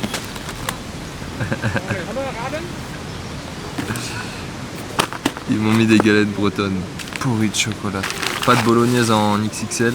J'ai du chili con, carnet, du poulet, du bœuf, de nouveau des lingettes, du gaz, de la lessive, du papier toilette, je vais en avoir besoin. C'est quand même assez fou que j'ai eu une routine qui a été installée pendant des jours et que là il y ait cet événement qui casse ma routine C'est l'aventure comme dans la vie, rien ne se passe jamais comme prévu. Des fois, tu fais des plans, t'anticipes, et il y a quelque chose que tu n'avais pas anticipé qui arrive, il faut réagir en fonction. Ce que je viens de dire, c'est la définition même de l'aventure pour moi. C'est quelque chose qui se passe, qui n'était pas anticipable, pas prévu, pas prévisible. Pour moi, c'est ça l'aventure. C'est entrer dans l'inconnu, sortir de sa zone de confort, se confronter aux obstacles et aux épreuves qui vont se dresser face à nous. Ça demande de se remettre en question, de rentrer en réflexion, d'aller de l'avant, d'apprendre plus sur soi et de se dépasser physiquement et mentalement. C'est le fait de me confronter aux difficultés qui me permettent d'avancer, de grandir ou d'évoluer en tant qu'homme et dans mon aventure. Je trouve que j'ai bien réagi, à défaut d'avoir réagi à chaud, sous les émotions, plusieurs fois dans des aventures. Et c'est preuve d'expérience et de maturité, cet obstacle qui vient de m'arriver aujourd'hui. Je suis très très content. En revanche, le manque de maturité m'a fait acheter tout ce dont je rêvais durant les jours précédents. Je me retrouve donc avec un buffet gigantesque de plus de 5000 calories à ingurgiter en une soirée. La nourriture, elle est là. J'ai tellement mangé. Il est 20h30, j'ai commencé à manger à 17h. Et demain, j'ai la plus grosse journée du périple.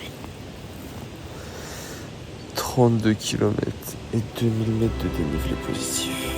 En pleine face. Ça y est, le chrono est lancé. On est mercredi, il est 7h30. Et samedi, à 17h, il faut que je sois dans le ferry à Nice. Forcément, les étapes vont être plus longues ces 4 derniers jours. Sur le continent, on attaque les 2 pieds dans le plat, avec le sac plein et le ventre plein. J'ai beaucoup trop mangé hier, j'ai abusé des bonnes choses.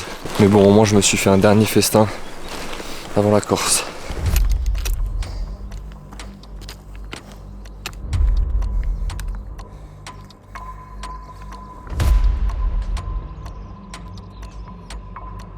Faut que j'aille là-haut, tout là-haut, là-haut, là-haut.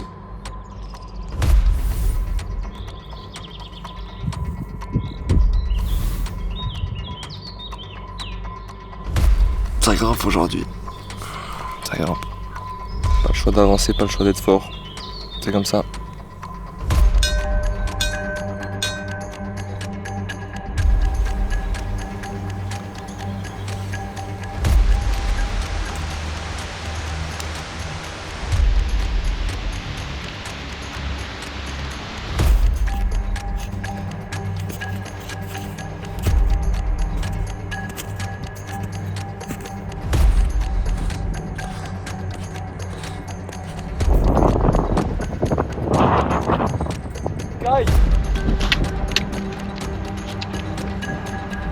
Col de Crouzette.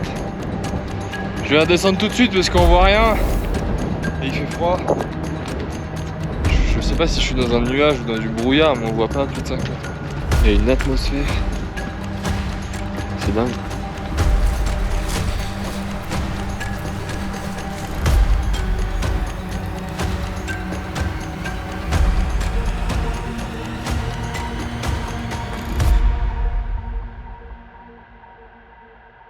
Il y a un truc à savoir en montagne, c'est qu'il y a des moutons, donc il y a des bergeries, donc il y a des chiens qui veillent sur ces troupeaux. Les patous, c'est des choses assez étranges à gérer, surtout les premières fois, et surtout quand t'es pressé et que t'as pas de temps à perdre.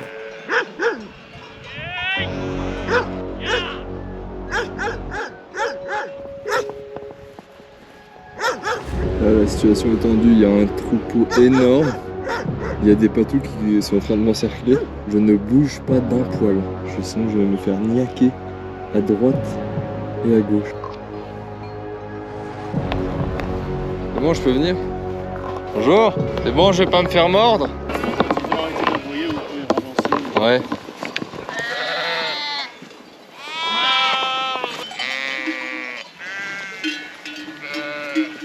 Bon bah c'est bon.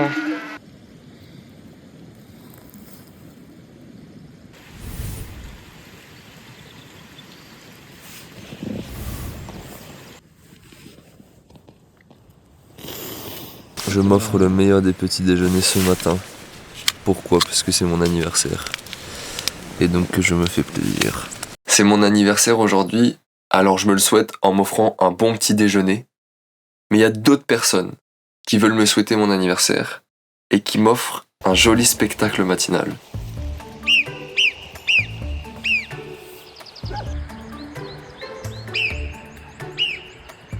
Il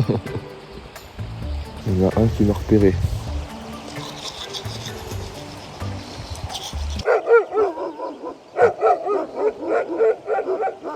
Merde. Merde.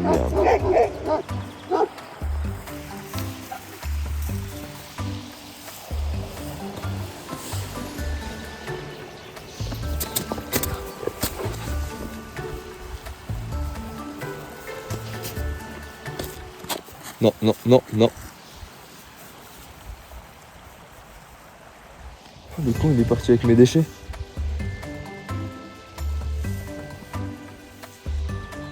Il m'a volé mes déchets.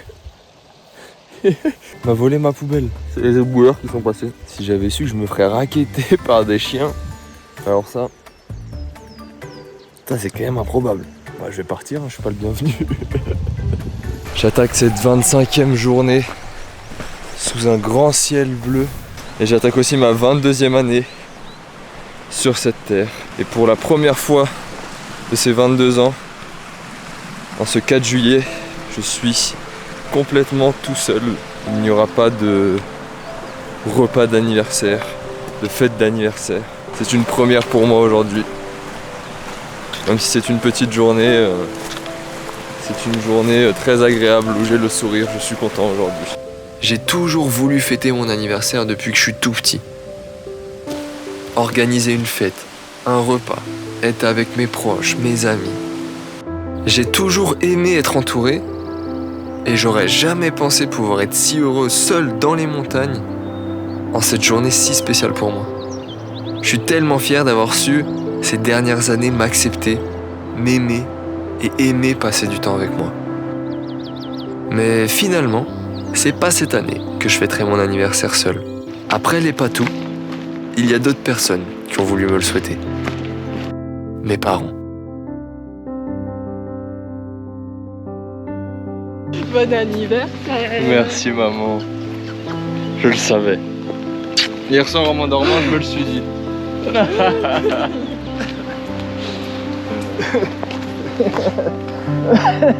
Tu pues. Tu pues. Mes parents ont décidé de faire le déplacement depuis la Bretagne pour me faire la surprise de me souhaiter mon anniversaire ici. Ils m'ont même ramené un kouign-amann et j'ai pu souffler mes bougies. On est allé boire un verre et c'était déjà l'heure de repartir.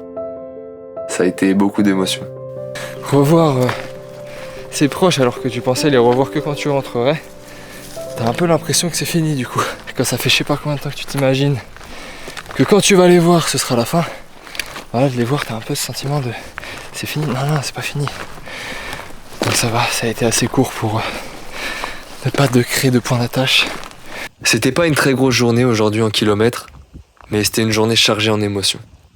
Et j'ai décidé de m'arrêter dans un camping ce soir pour profiter de ma soirée et je l'ai passé au téléphone avec mes proches. Ah merci. Merci beaucoup. Ouais, je suis prudent. Bonjour mon titi. Ça va mamie? Alors bon anniversaire, hein. Merci. 22, hein. C'est déjà un vieux, hein. Bon enfin, je te permets pas. T'as mangé du kouign-amann alors? Non, j'ai pas mangé du kouign-amann, j'ai mangé tout le kouign-amann. Tu fais des gros bisous. Ouais, gros bisous mamie, je t'aime. Je t'aime. Moi aussi je t'aime fort.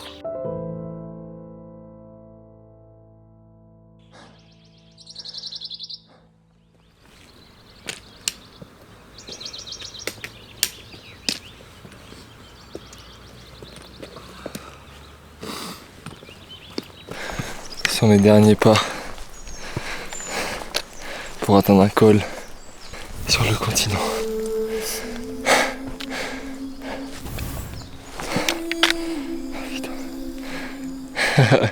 C'est sûr que c'est la mer tout là-bas.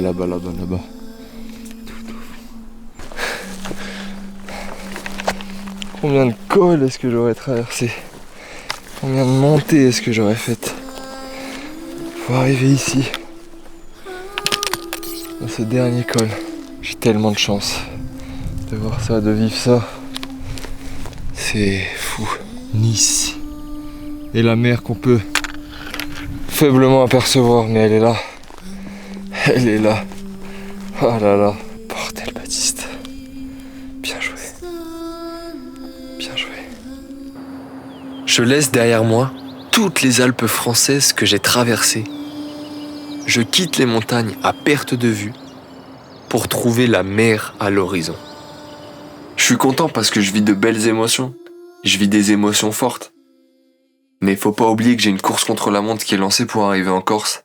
Et il va sérieusement falloir que je me bouge. Bon, il est 11h30, je suis reparti. Il me reste encore 30 km.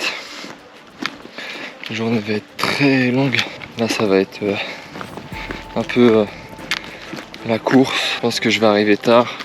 Demain, je vais me lever très tôt. Et puis, on va tout faire pour avoir ce ferry et arriver à Nice dans les meilleures conditions possibles.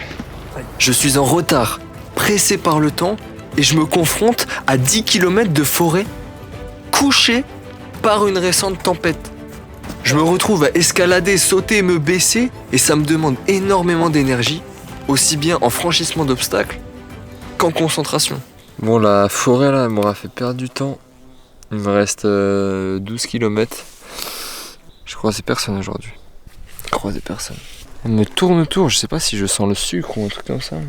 Ah, mais c'est des énormes mouches à merde en fait. Je pensais que c'était des guêpes ou des abeilles. Non, c'est des grosses mouches à merde en fait, c'est juste parce que je pue. Mort. On s'accroche jusqu'au bout. Je suis au milieu d'une des journées les plus éprouvantes de toute mon aventure. Il fait chaud, je suis seul, j'ai énormément de kilomètres. J'ai traversé une forêt en bordel et je suis pressé par le temps. Je commence sérieusement à fatiguer et à manquer de lucidité. Donc je décide de me concentrer pour terminer la journée dans les meilleures conditions possibles. Mais pour ajouter de la difficulté supplémentaire et encore allonger ma journée, je passe par des chemins qui ne sont pas défraîchis.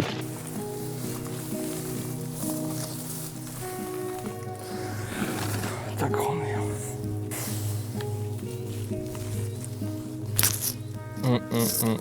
Ta grand-mère là. Putain, fou barrage ça. Il fallait que ça arrive là dans ces hautes herbes là, y a pas de chemin. Je suis pété la gueule. Putain, je suis KO, il est 19h15. Il me reste 5 km. Journée de merde. Quelle journée de merde.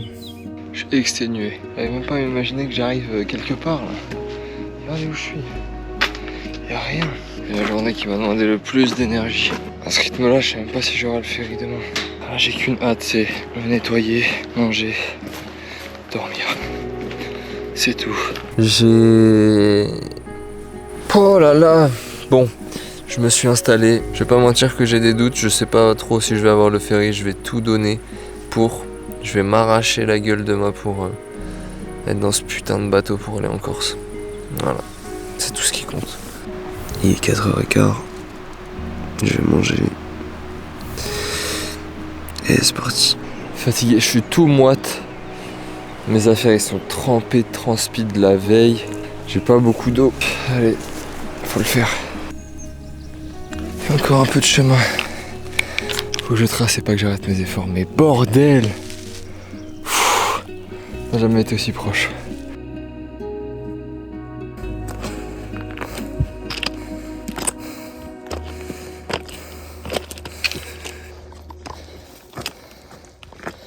Oh. Nice est là. Ça paraissait tellement loin tout à l'heure. J'ai douté. Mais elle est là. Pas si loin de moi. Le port est là-bas, mon objectif est tout là-bas. Je me décourage pas, on sait jamais. Jusqu'au bout du bout du bout. Allez, jusqu'au bout, lâche rien. Le bruit des voitures, l'odeur de la pisse, les merdes de chiens par terre. Et ça pue, ça sent la transpi. Non, ça c'est moi. Mais c'est sûr que je suis dans la ville en tout cas. Et c'est pas très agréable. On verra, mais je commence à me dire que ça va être bon. J'espère. Quand j'arrive en ville, il y a le bruit des voitures, le bruit des moteurs, le bruit des gens qui discutent, qui crient, l'odeur du gasoil, des poubelles, l'odeur de l'urine. En fait, il y a trop de choses qui se passent tout d'un coup autour de moi. Toutes ces choses sont si banales en ville, mais j'en ai perdu l'habitude.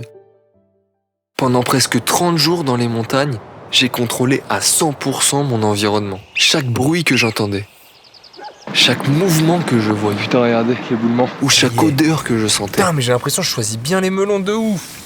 Et là, tous mes sens sont en éveil et je suis assommé d'informations. Ça me met dans une fatigue nerveuse immédiate. Je lutte pour aller chercher mon colis, pour faire des courses et pour traverser la ville jusqu'au port.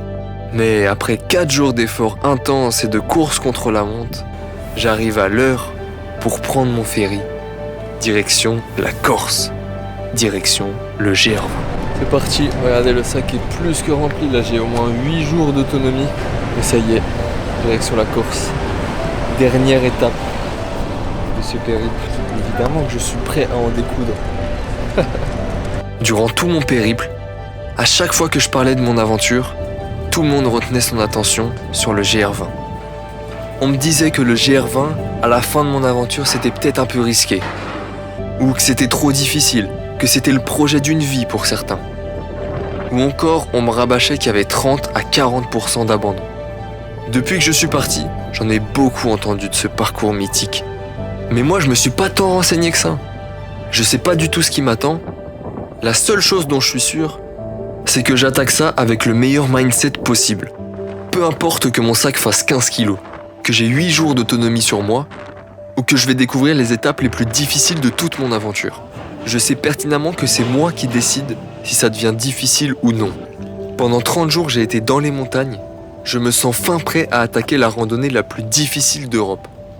Et c'est avec cette mentalité que j'arrive en Corse.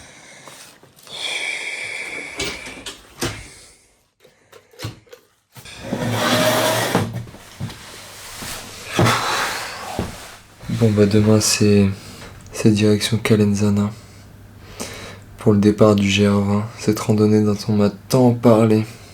C'est pas tant du repos que ça. Croyez-moi, j'aimerais bien me reposer autrement. J'ai tellement maigri aussi. J'ai tellement maigri. Regardez mon petit corps tout frêle. Enfin bref, je m'éternise. Il est l'heure de se reposer. Il est l'heure de se reposer.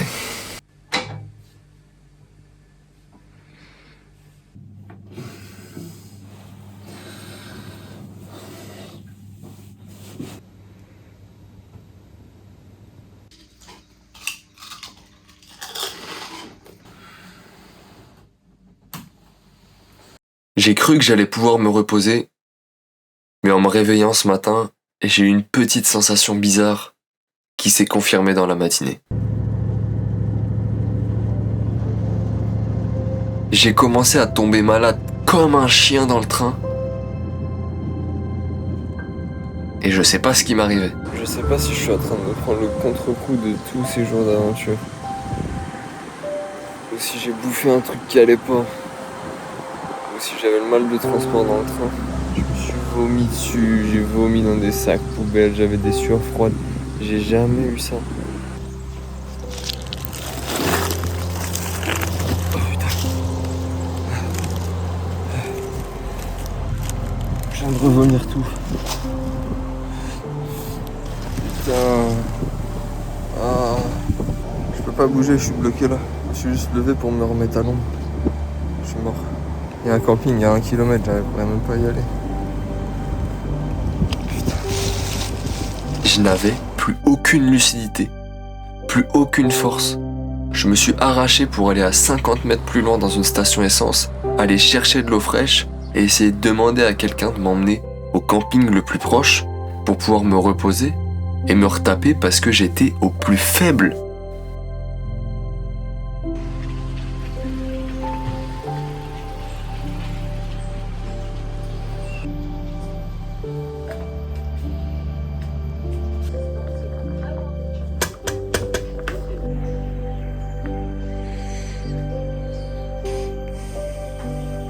tomber malade avant le GR20. Est-ce que c'est une bonne idée? Non, du tout. J'ai vomi, je me suis vomi dessus, j'ai eu la diarrhée, je me suis un peu chié dessus. J'étais faible, j'ai dormi, j'arrivais pas à boire, à manger. Voir le positif là-dedans, je vais pouvoir faire des machines, laver mes gourdes, mon réchaud, aérer mes sacs de couchage, tout ça. Parce que après 30 jours, c'est peut-être un des facteurs. En fait, je sais pas exactement pourquoi j'ai été malade. Aujourd'hui, je sais pourquoi je suis tombé malade. Quand j'ai revu les images, je suis tombé sur ça.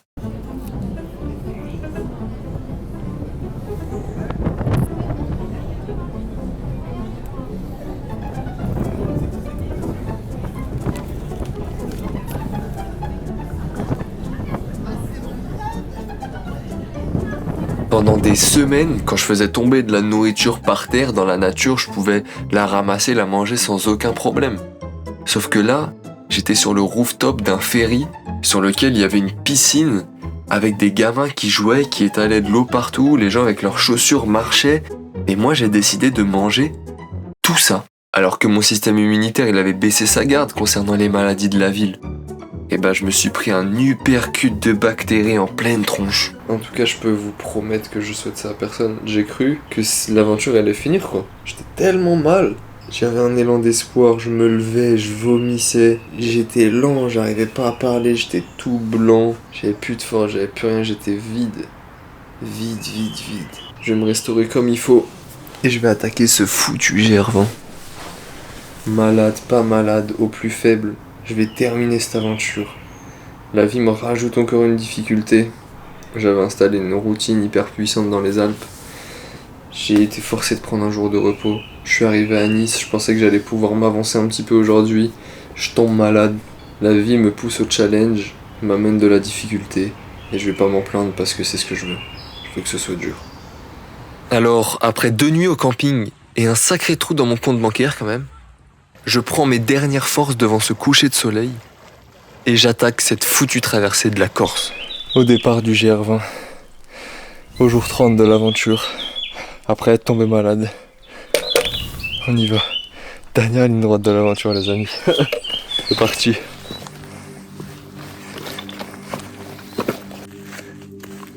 J'ai profité d'avoir le soleil du matin et l'énergie des jours de repos pour tracer.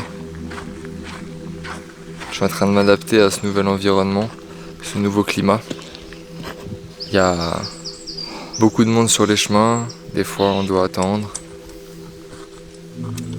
Le dénivelé est très escarpé, ça me grimpe beaucoup. C'est pas du tout le même terrain. C'est différent, là je suis déjà au premier refuge, à 12 km. Et je vais aller à celui de 18 voir. Et si je peux aller à celui de 24, j'aimerais bien. J'ai un tout petit peu mal au ventre quand même. J'ai pas très faim, je sens que je suis bien tassé. Le riz, il a fait son effet les derniers jours. Petite pause et on repart. On va reprendre le rythme doucement mais sûrement. C'est ouf, j'ai déjà hâte que le projet finisse. Je suis bien, je suis pas pressé. Mais c'est bon.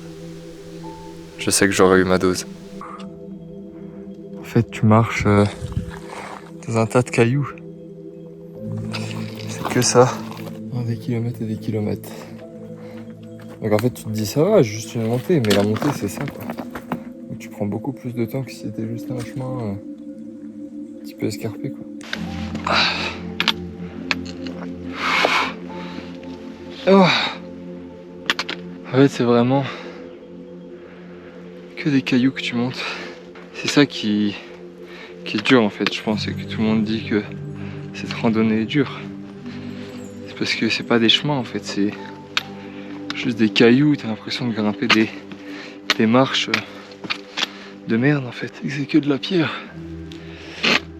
C'est de la grosse pierre. Donc, je vais y passer la journée. Putain, ça n'a rien à voir avec les Alpes. Et je m'étais pas fait d'attente. Je m'imaginais pas du tout ça. J'imaginais quand même des chemins. Je m'étais pas informé sur le GR20. J'avais pas regardé les étapes, J'avais pas regardé de vidéos, ou j'avais pas regardé de forums, ou je connaissais rien du parcours à proprement parler en fait. Alors, je réalise, je suis en train de comprendre ce que c'est que le GR20. Je suis en train de commencer à comprendre ce que c'est que le GR20 en fait. C'est ça, sur 180 km. Donc pendant cette première journée de découverte, je râle un peu. Je radote même. Là, je suis dans un caillou. À l'intérieur même d'un énorme caillou. C'est un caillou géant. C'est un énorme caillou. Tu m'étonnes que c'est la randonnée la plus dure. C'est des cailloux. J'arrive pas trop à comprendre le principe de la randonnée pour l'instant. J'ai pas de notion de plaisir. Je comprends pas l'intérêt de marcher dans des cailloux. Bof. GR20, bof. Et puis je me rends compte des distances. Je me rends compte du dénivelé. J'ai mis 2 heures à faire 2 km je crois. Il y avait une pancarte tout à l'heure. Il mettait 6 heures.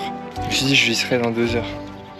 Bah, je vais y être en 6 heures je crois. Je vais m'arrêter, faire 18 km. Et puis ce sera déjà pas mal pour aujourd'hui. Je voulais tripler l'étape aujourd'hui mais je suis en malade. Je voulais faire 24 km, 3 étapes. Déjà rien que 2 étapes, je me rends compte que putain, c'est une belle perf. Je suis épuisé. L'énergie que ça demande, tu lèves haut la jambe, tu pousses, ça... C'est une autre forme d'énergie qu'il faut utiliser. L'effort est complètement différent. En même temps, tu dois être beaucoup plus concentré. Une gestion de la chaleur. Beaucoup plus prudent, beaucoup plus attentif, beaucoup plus habile. Je savais qu'il y avait des passages techniques, mais en fait, tout est plutôt technique en fait. Tout est technique. Et putain. Et moi qui disais que j'avais hâte que ce soit fini. Alors que le plus dur vient de commencer. Et je sais pas combien de personnes, il y a du bruit, ça parle. C'est bizarre mais je suis pas à l'aise. Je suis pas à l'aise là aujourd'hui. Là les choses sérieuses vont commencer parce que je vais pas me plaindre parce que j'ai juré que j'allais pas me plaindre et que je suis dans un mindset positif. Mais je comprends pas le principe. Des gros cailloux à escalader. Tout le temps, tu prends pas de plaisir en fait. Genre, tu peux pas lever la tête et... Non, faut que tu sois concentré, faut que tu regardes par terre, tu vois. C'est mentalement et physiquement difficile. Mais de toute façon, j'ai choisi que ça allait être dur. Hein. C'est comme ça. Et même si j'ai 1000 excuses, que je suis fatigué, que j'ai mal aux pieds, que je suis malade, que j'ai un petit peu mal au ventre, ou que j'ai 30 jours dans les jambes, y a pas d'excuses. Hein. J'y vais. Avec un mindset positif, même si ça me fait chier. Hein. Je pense que ça ira mieux les prochains jours, puisque c'est le choc de... Faut s'adapter à un nouvel environnement, qui est assez difficile à chaque fois.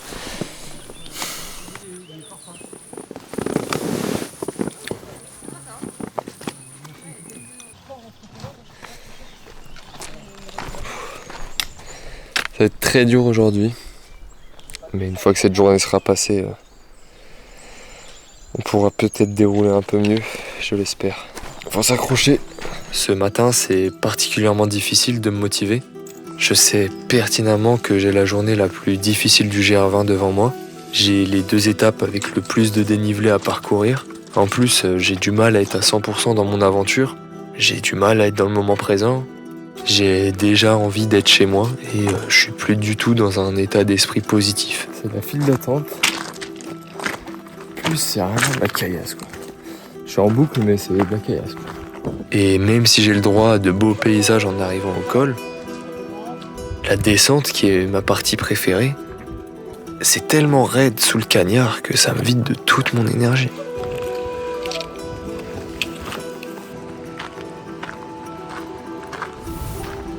Ce soir je dors derrière les montagnes là, donc je vais monter vers là-haut, tout là-haut. Et moi que j'ai la flemme, j'ai mal aux pieds, j'ai mal partout. J'ai l'impression que je suis pas en condition, c'est dur, c'est vraiment dur. Et là, faut que je reparte. Il y a 12 km, mais bon. Je suis épuisé, je suis lent, j'ai aucune envie. Je m'imagine déjà chez moi, auprès de mes proches. Je me projette déjà sur ce que je vais faire en rentrant.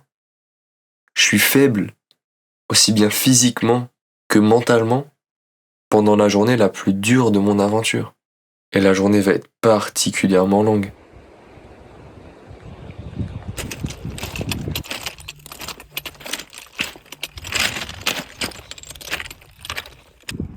C'est dur, je suis au ralenti.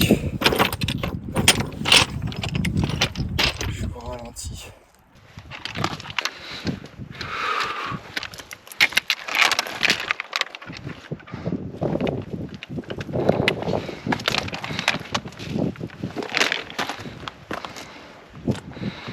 Ah putain.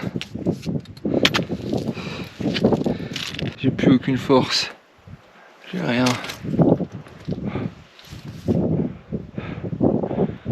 Je tétanise des jambes.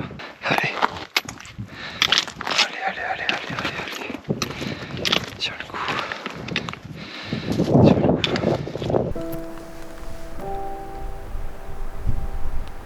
La pointe des éboulis doit être juste au-dessus. Je suis à 200 mètres, je pense. Je dois être le dernier de ceux qui doublent l'étape. Et de l'étape là. Je suis fatigué. Mort au ralenti. Je le sais, je le vois, je le sens. Je suis pas du tout en état de faire ce que je suis en train de faire là. De doubler les étapes, de faire autant alors que ça paraît rien puisque en 2 jours j'aurais fait 30 km. Mais l'effort là que ça demande, je suis pas capable de le donner. Et là j'y vais que au mental. Physiquement y a rien. Y a pas d'envie non plus. Et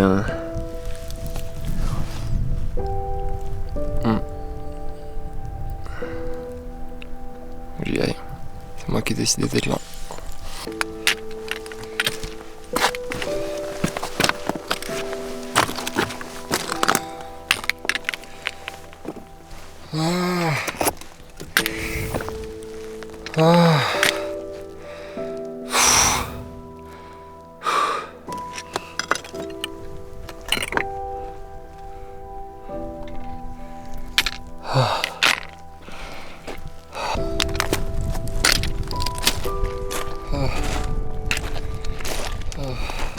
J'ai jamais connu aussi difficile depuis que je suis parti.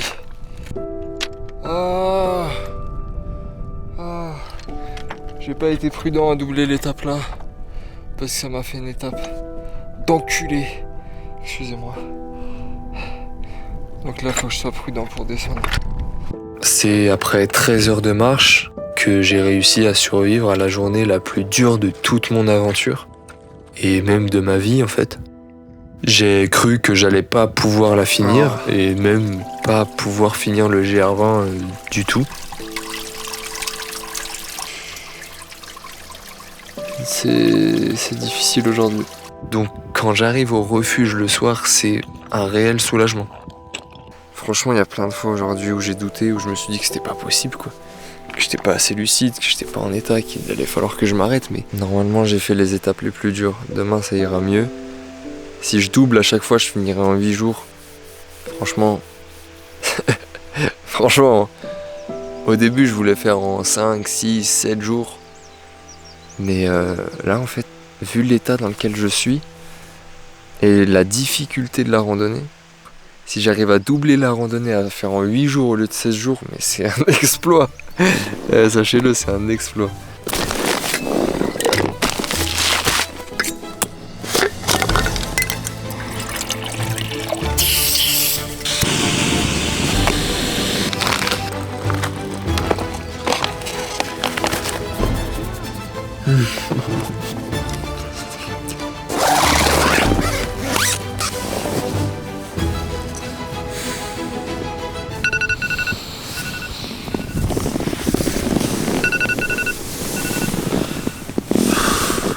Décidément sur ce GR20 je ne dors pas très bien, mais on part. Allez, optimiste aujourd'hui, optimiste. J'aurais aimé être optimiste et le rester jusqu'à la fin de mon aventure, mais malheureusement j'ai réussi à être positif seulement quelques heures avant que les doutes s'emparent à nouveau de moi. Je suis partagé entre le fait que j'en ai plein le cul, que j'ai déjà envie que ça s'arrête. Et je pense que vu que c'est la dernière et que j'ai jamais été aussi proche de la fin, et bah j'ai envie que ça se finisse très vite. J'arrive pas à me mettre à 100% dans la randonnée. Autant il y a une semaine les journées passaient à une vitesse hallucinante, autant là le temps est long parce que j'ai envie que ça se finisse. C'est la seule et unique raison. Quand je me suis lancé sur le GR20, ça faisait 4 semaines que j'étais parti. Ça faisait 30 jours que je marchais. J'avais terminé 2 étapes sur 3 de mon objectif Il me restait plus ou moins une semaine, alors j'avais l'impression que c'était la fin de mon aventure. Je me projetais déjà chez moi, rentrer auprès de mes proches, à ce que j'allais faire, et ça m'a fait totalement sortir de mon projet. J'étais plus du tout dans le moment présent, je prenais plus aucun plaisir. Ça a été une grosse erreur de penser que c'était terminé, alors que le plus dur venait de commencer. En plus, comme un couillon, je sais pas pourquoi je fais une fixette là-dessus. J'ai pas envie de dépenser d'argent. Vu que j'ai déjà tout pour aller jusqu'au bout, j'ai pas envie de dépenser un seul euro. C'est-à-dire même le camping et tout ça, je paye pas. Je passe sous les radars. Et là, je suis passé à côté d'une épicerie. J'aurais pu m'acheter un coca, un truc pour me faire plaisir. Il y avait plein de trucs. Et j'ai rien pris. Alors que j'en chie et que je sais que ça me ferait du bien et que c'est du confort. Mais je sais pas, j'ai envie de me faire mal. C'est bizarre. Et pour me faire mal, je me fais vraiment mal. Je suis fatigué, je suis affaibli, je suis amaigri, je manque terriblement de lucidité, je suis sous-alimenté et je prends aucun plaisir. Mais par contre, j'ai l'opportunité de pouvoir expérimenter cette souffrance. De pouvoir voir jusqu'où est-ce que je suis capable d'aller. C'est si rare d'être à ce niveau d'inconfort que je saisis l'occasion pour aller au bout de moi-même. Alors je baisse pas mon rythme, je prends pas un jour de repos, et j'exploite cette douleur pour en ressortir plus grand. Je peux me surpasser, alors j'en profite.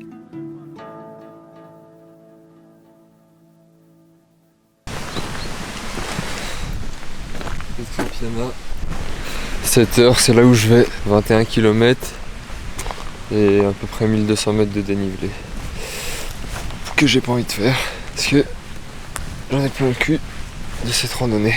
Où je marche 12 heures par jour, où il n'y a que de la caillasse, où j'ai pas de réseau. Bordel. Allez.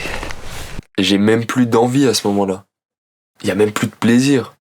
Je comprends vraiment que mes journées se résument à marcher, manger, dormir.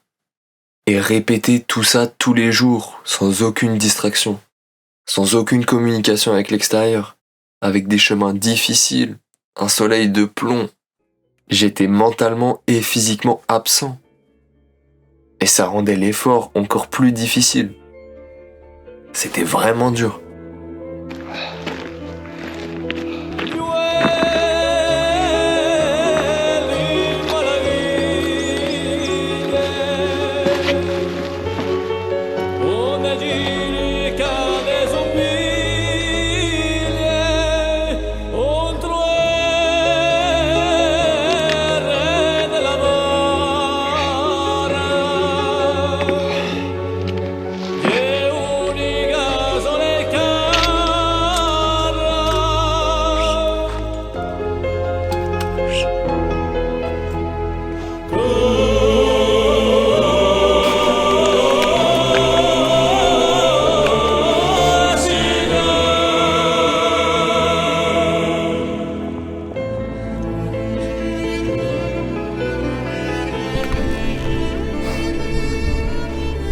Ça fait 4 jours que j'essaye de tromper ma tête, mon mental. Que j'essaye de me dire que je suis meilleur que tous les gens qui sont sur cette randonnée. Que je suis tout neuf. Il faut que je me rende à l'évidence, je suis explosé. J'ai plus rien. J'ai plus rien. Tout est dur en fait, je peux pas nier que j'ai 30 jours dans les pattes. Que je sors d'une vieille maladie de merde là, que je me sens fatigué. Que j'ai jamais autant marché, je marche à 13 heures par jour. J'ai les muscles complètement atrophiés. Chaque pas c'est un véritable supplice. J'ai envie d'arrêter tout le temps. C'est trop dur.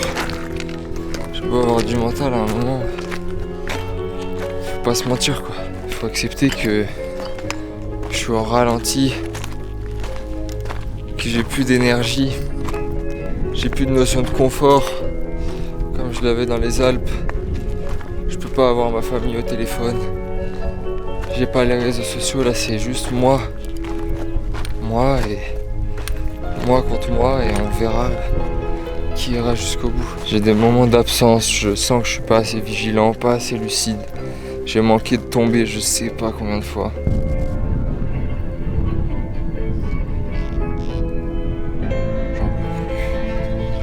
J'en peux plus, j'ai plus rien. Plus rien. Et je m'arrête pas.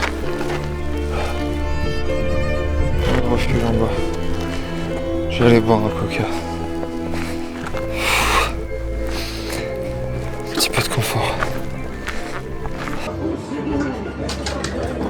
C'est la première fois que je me fais plaisir depuis 4 jours. Ça va faire du bien. Ça va faire du bien.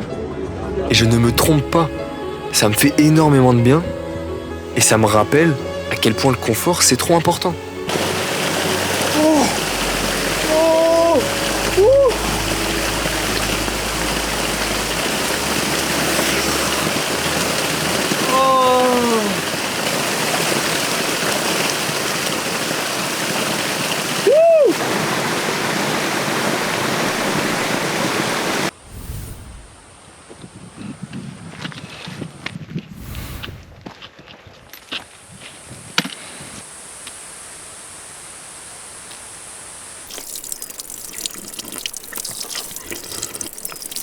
J'ai sous-estimé quand même le confort et le bien-être. Un coca, une barquette de frites et prendre le temps de me foutre dans l'eau, ça m'a fait du bien au moral.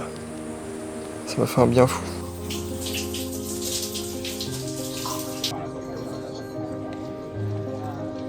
Le schéma se répète et sans m'en rendre compte, je n'ai pas appliqué les leçons que j'ai apprises durant mon projet. Comme d'habitude, le début, c'est dur, c'est difficile. Je doute, j'ai pas envie. Alors je suis négatif. Je comprends pas l'intérêt de marcher dans des cailloux. Et puis j'accepte la condition dans laquelle je suis. Je peux avoir du mental à un moment, faut pas se mentir quoi. Et je décide de me clarifier les idées en me fixant des objectifs clairs pour avoir une vision précise. Je me sers de mes proches comme moteur. Ah, bonsoir, mon tété. Bon, j'espère que tu vas mieux. Et je réintègre du confort pour prendre du plaisir lors de mon effort. Pour trouver du sens à ce que je fais. J'ai oublié de m'écouter. Happé par la fin de mon projet, j'ai oublié le plus essentiel de tous mes apprentissages. Alors après cette journée décisive, je suis heureux de pouvoir remettre en place une routine puissante, pouvoir être dans le moment présent et pouvoir profiter de mon aventure. Quand je pars le 5e jour, j'adopte une attitude positive. J'accepte mes faiblesses et je décolle avec l'esprit tranquille. Je peux reprendre ma routine comme dans les Alpes. Je profite des beaux chemins que j'emprunte parce qu'ils deviennent rapidement plus techniques et je continue à être mis en difficulté. Donc je me félicite à chaque fois que je vois un beau paysage. Parce que quand je les regarde, je comprends pourquoi je me suis efforcé à monter et j'en oublie la douleur. Et je savoure chaque col comme si c'était une réelle victoire. Let's go! Et évidemment, je sais me féliciter en m'offrant de la nourriture. Elle aussi, elle me fait oublier mes efforts. Comme je sais que je vais manger, je prends encore plus de plaisir à me dépenser. XXL. Et je veille à valider mes objectifs un par un. 3e étape de la journée, terminée. Je suis heureux de me voir cocher ces cases, de ressentir de l'accomplissement à travers chaque petite victoire, de voir que je me rapproche petit à petit de mon objectif final, jusqu'à ce que ça devienne palpable. Je vois le bout. Je vois le bout, mais c'est pas une métaphore. Je vois le bout de la Corse. Juste là. Ah putain!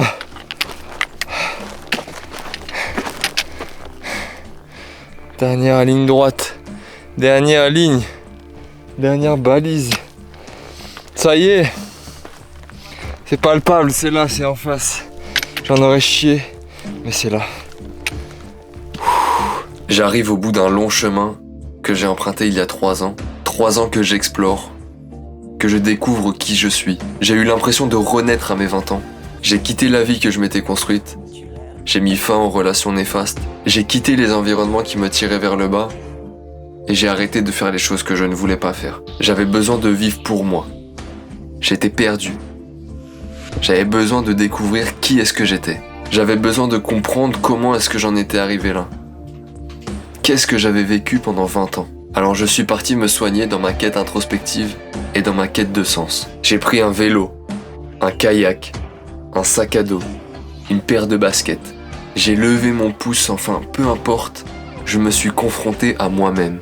J'ai appris à me connaître, à connaître mes faiblesses, mes failles, mes traumatismes, mes qualités, mes forces. J'ai traversé toutes les émotions. J'ai pleuré, j'ai ri, j'ai douté, J'ai été en colère et j'ai été heureux. Et j'ai compris profondément qui j'étais. En démêlant le passé et en l'acceptant, j'ai pu me focaliser sur le moment présent et me projeter dans le futur. Et aujourd'hui, je peux dire que je suis en paix. Je suis arrivé au bout de mon aventure, au bout de mon chemin introspectif. Ces 37 jours dans les montagnes m'ont confirmé une chose. Je veux réaliser mes rêves. Et c'est cette nouvelle voie que j'emprunterai en rentrant chez moi. Juste derrière moi. Oh, on y est. Allez, plus que quelques mètres, Baptiste. Plus que quelques mètres. T'es au bout du bout, Baptiste. T'es au bout.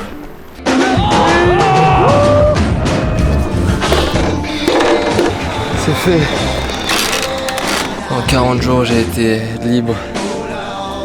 J'ai la liberté de pensée, de mouvement, de créativité. Et tout ça, ça se termine ici.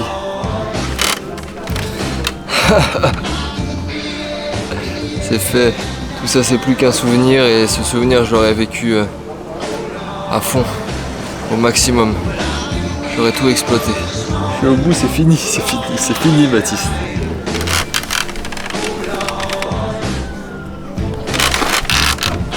J'ai parcouru environ, pas 180, 900 km. 900 km. J'aurais fait le tour du Mont Blanc, le GR5, la traversée des Alpes et le GR20. 900 km et 50 000 mètres de dénivelé positif et négatif. Ah Putain. On rentre à la maison. On rentre à la maison. Et l'homme est un nomade. Et toute sa vie, l'homme, je crois, un homme normal rêve de foutre le camp des espèces d'aventures, quel qu'il soit, même si le gars est fonctionnaire depuis 40 ans. Quand on le voit un soir et qu'il essaie de se libérer un peu, il vous dit « J'aurais voulu être pilote, j'aurais voulu être machin. » Tous les hommes ont envie de faire quelque chose. Et les hommes ne sont malheureux que dans la mesure où ils n'assument pas les rêves qu'ils ont.